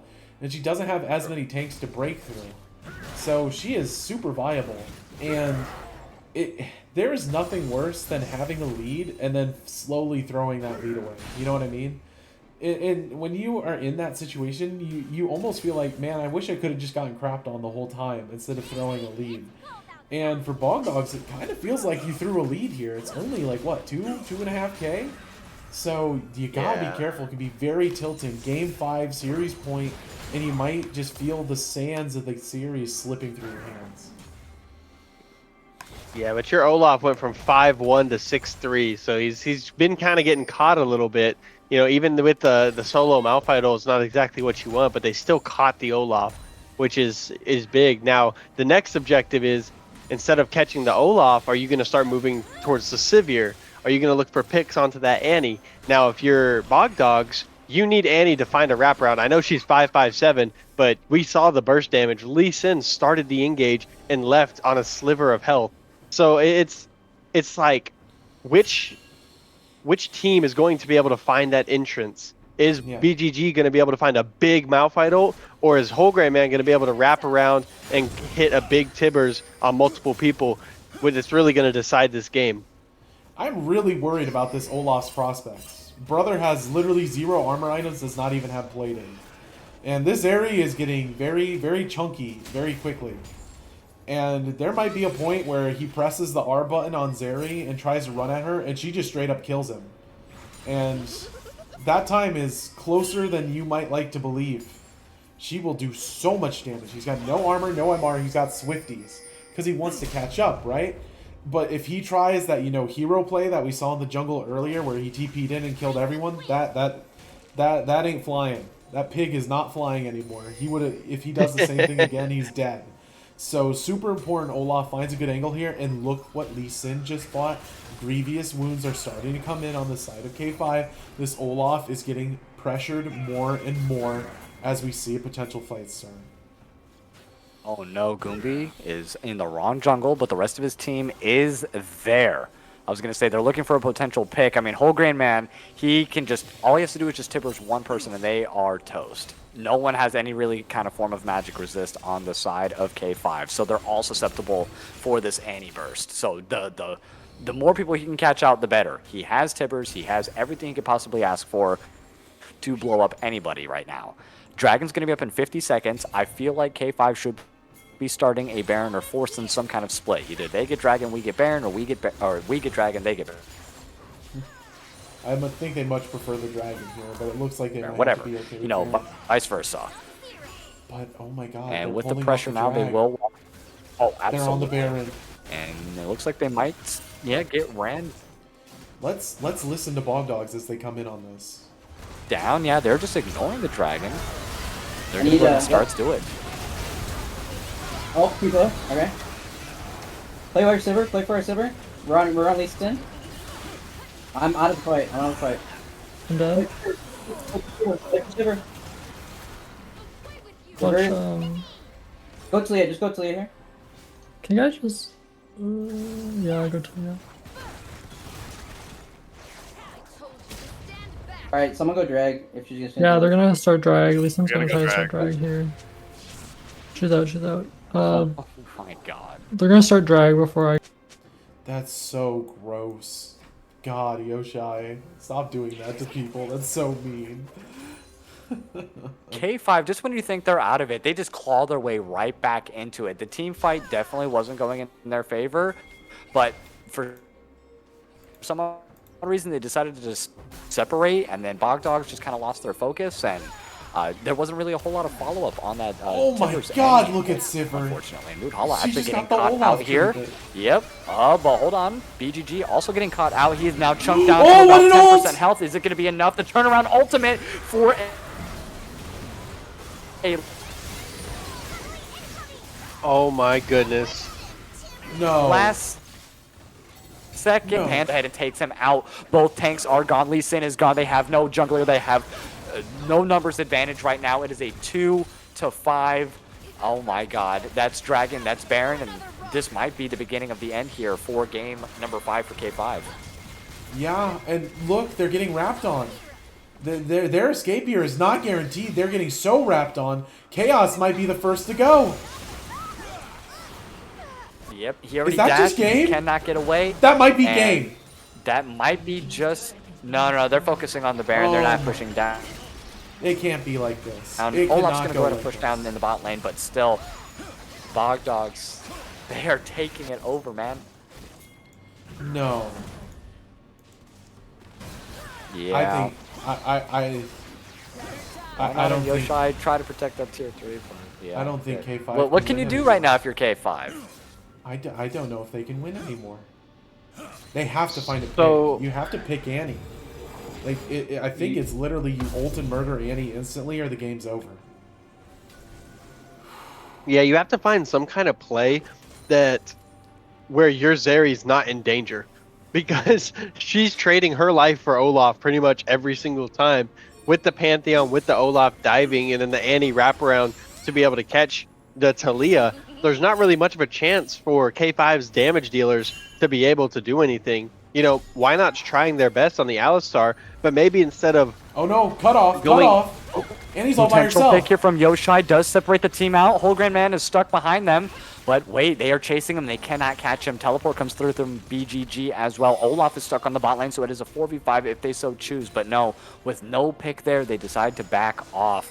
Oh, I think that might have been the look that they were looking for, but just not able to get.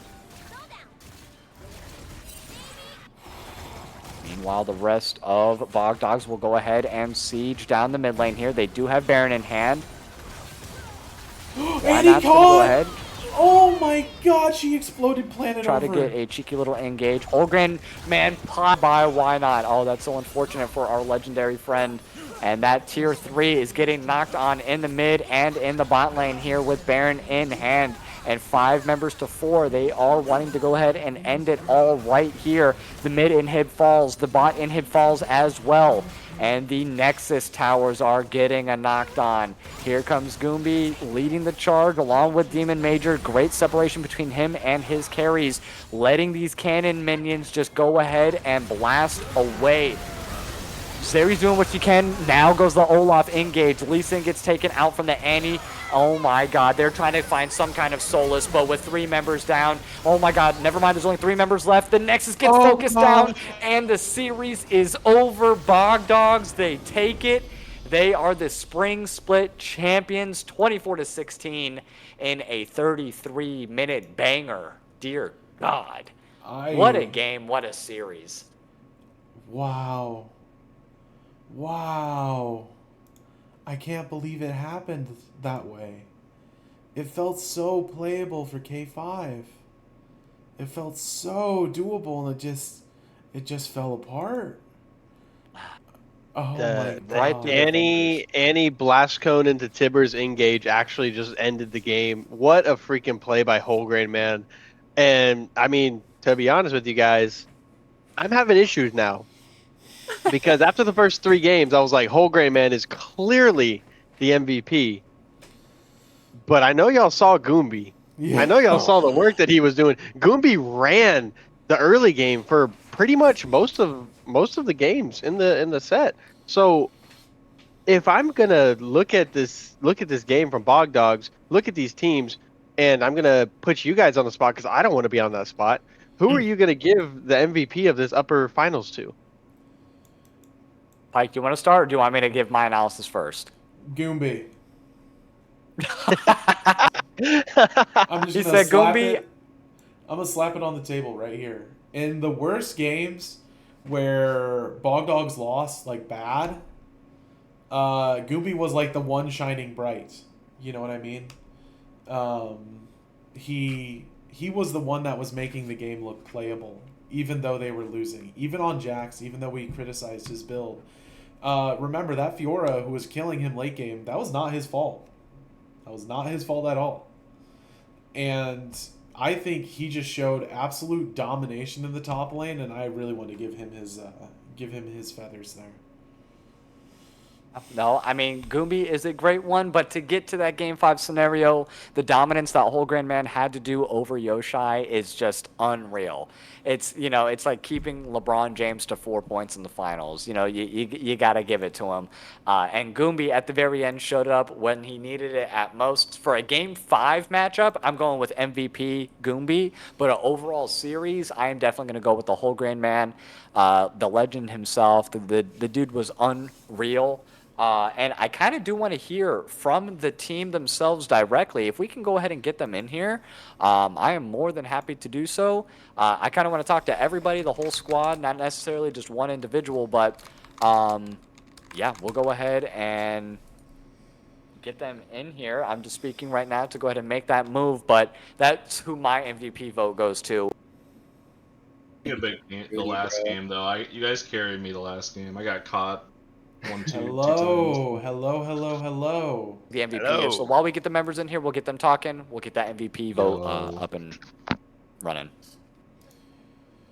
What is up, you guys? Hey, how's it going? How was the series? It's how's it going? You just made it sound like you didn't just play for the last 5 hours. Dude, high blood pressure, it's going bro. well. Like, calm down. Calm down, kid. I'm feeling pretty good. No, it's been high spirits here. We've been watching the cast, seeing what everyone's saying, watching chat. It's exciting. Guys, by the way, because y'all won, Mr. Buddha just gave like 33 T1 subs to the Oh yeah, I just got one. Against us? Are you serious? Oh my god, I'm typing in everything right now. Holy shit. And I have an MVP vote starting, but dear god. MVP vote has gone up. Huge shout out to everybody. You guys made this series absolutely amazing. First off, I want to say, how does it feel now that you've overcome that challenge? You made it all the way to the grand finals last split. Now you are the champions here in the spring split. How does it feel to kind of like avenge yourselves from the first time around? So we actually didn't get to the grand finals last split. We ended Are you sure? Yeah, we winners finals and then lost losers finals. We lost God to damn it! I have Rock said it was you guys the whole Collectors. time. No one's corrected me, so I'm just like, all right, bet. But We'll it feels fall. really good to get past that. I mean, it felt really good to get past that against all those weirdos, and then coming into this game, like I knew it was going to be competitive. I think K5, it's been like the most competitive back and forth. We have like 3 series against them, and they've all gone 2-1. So we knew it was going to go the distance, and I think we just ended up playing better in that last game. But like they made us work for it for sure.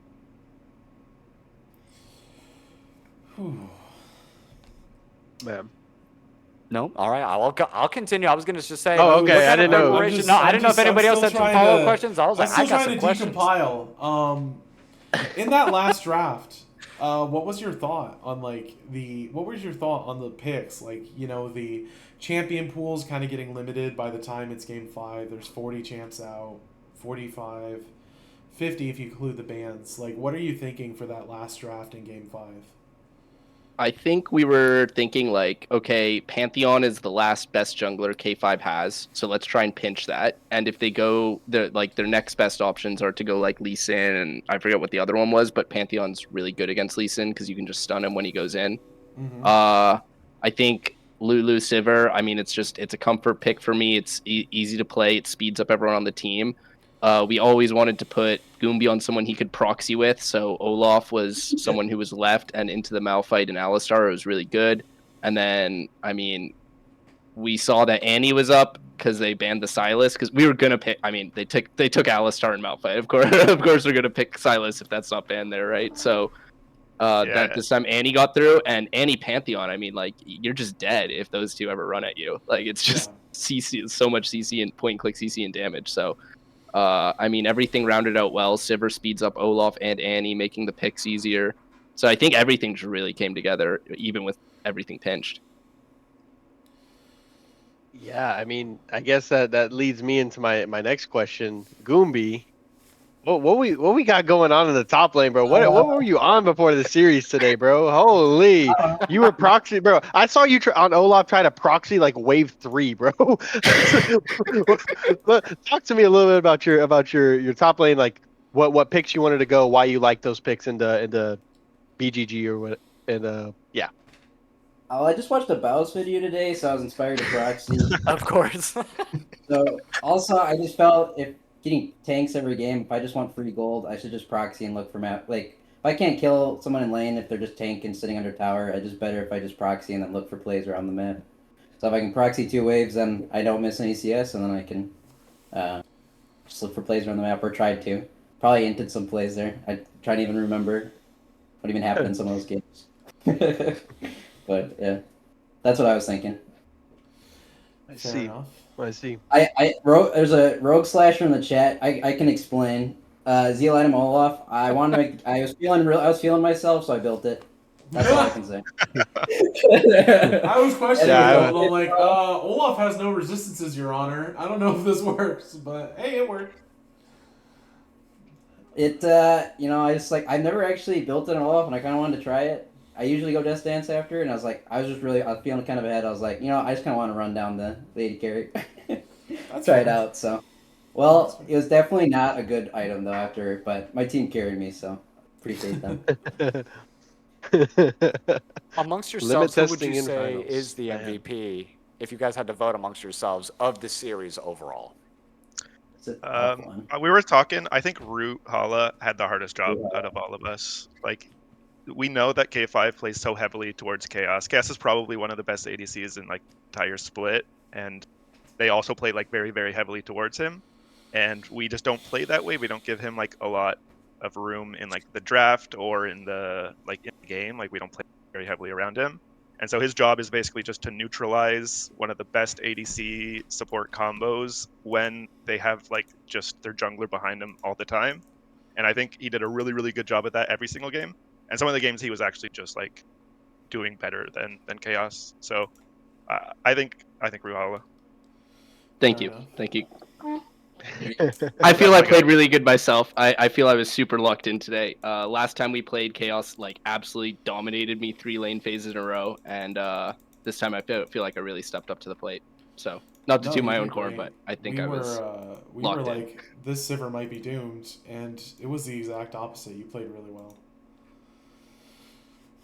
Yeah, all the series overall, I was very impressed with Whole Grand Man. I want to say into the Yoshai matchup, that is not an easy task at all. With the elite status that Yoshai just has in the community and what he's known for, you put belt to ass every single game, my dude. And that fifth game, with the Annie pick as well, I mean, you just did phenomenal. And I think chat also agreed with that, as you did get the official MVP vote from chat overall.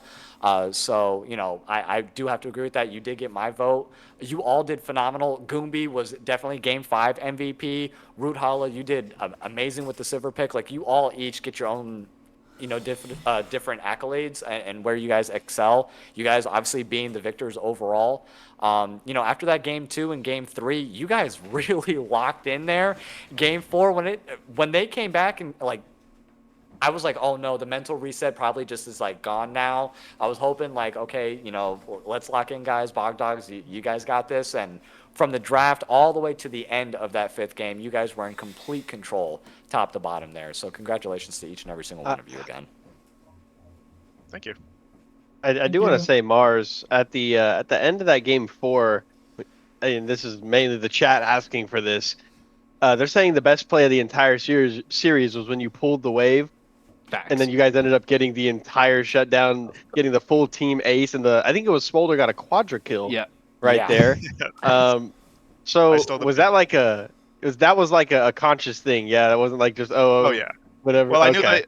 I thought that the game was probably over. I think they could have easily killed me and ended the game. I knew the only way that we could potentially win the game is if I pulled all of the minions and they left me alone to do that, which they did. I think they could have just easily just killed me while I was trying to do that and then ended the game afterwards, but I think they were really, really focused on the Nexus.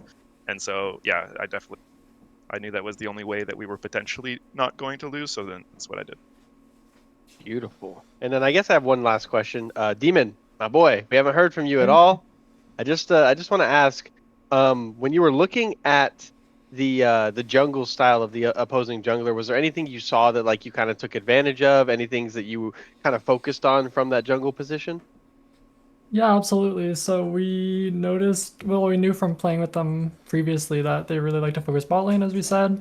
So I really tried to counter gank or try to help Rudy wherever I could. And we also noticed that they don't really fight for grubbies that much. So we also got the consistent grubbies. But other than that, not really too much. We kind of just go into these games fresh, feeling good. But yeah, a little bit. Yeah, you're vibing. You're always vibing. Yeah, Demon is a Yeah, vibe jungler, so as long as he feels the vibe is good, doesn't really need to know much about the enemy jungler. He's just gonna play his own game. So And I'm happy I got a bunch of fun champions. Like we got a diverse champion pool in the that title this Rammus was, game. yeah, that was something. I was gonna say We your have to go to champion game pool was 5. like the exact same one as K5, so your champion pool was just based off your own vibes, not necessarily taking away from K5. He picks what we tell him to. Okay. So there was strat. It wasn't just like, yeah, do whatever. No, it was just very methodical. You just took away everything from from them, or no, I'm sorry, other way around. They were picking the J4s, they were picking the Xin Zhaos and things like that. But still, you did a great job. All of you did absolutely amazing in all of your respective gameplays. And game 4 a little bit worrisome, but you guys pulled right back in game number 5 and absolutely just took over there. And I'm very happy. Do we get to see you guys in the same squad for the next split? I don't know if there's any pressure. I don't want to put any pressure on you guys making any decisions now, if you guys have even discussed it or not. But do we get the ability to view you guys in the next split by any chance? Yeah, so the Bog Dogs will always be the Bog Dogs. We're not going to replace any members. Unfortunately, Demon Major will be AWOL just for the summer, so we're likely going to have a replacement jungler just until he gets back. Beautiful. I love that response because I want to see back-to-back something. You know what I mean? Let's see a three-peat. Let's get a 90 Chicago Bulls or Lakers squad in here, and you guys have the makings of that as well for the upper division. So it's going to be very exciting to see you guys next split. Thank you very much. Thanks for casting the games. I bet it was a long series for you guys as well, so thank you for that. 2 game 5s in the same week. Love it. Nice. And thanks to all the fans too for watching. Oh yeah, big fans. Everyone who cheered us on, Appreciate the Bog I Dog hope fans. you bet all your points on us. Or you lost them if you didn't. Game 5, if you bet all your points on us. Even better if you bet cash on us, because you're rolling it out now. We had a poly market. Shout out Mega with the 50k points of bet against us, game 5. Oh, Mega. Oh, Huge game 5 for us. no. Oh, damn. But yeah, thank you again to everybody who tuned in tonight. I mean, we had, I think, like 75 people peak viewing this series overall, so it was huge. You guys did a phenomenal job getting all the way to Game 5 and taking the victory over K5 here. And it was an amazing exclamation point to the ending of a beautiful split here for TA. And it's only going to be bigger and better for the next one overall. I want to thank Pike, I want to thank Nemo, and of course Mega, and all of the other people that put in all the work to make the stream looking amazing. Monstar for the admin work and everything that he did just setting up the tournament, and everybody else, Yelk, Owl, all the behind the scenes people. We just wouldn't be here as successful as we are without all of you guys. And of course, all the people that tune in on Twitch, that's the reason why we even do any of this. So, thank you again to everybody and all that you guys do. And with that, I think we are going to go ahead and put an ending on this wonderful stream here of the night. Nemo, Pike, do you guys have any last words? Thanks for the great series, guys. Yeah, thanks for the great series. That was fun to watch. Yeah. Anytime. Do Stay it again safe. next split. Come join the archives. W plug. And we'll catch you all later. Peace. Peace Thanks, out. everyone.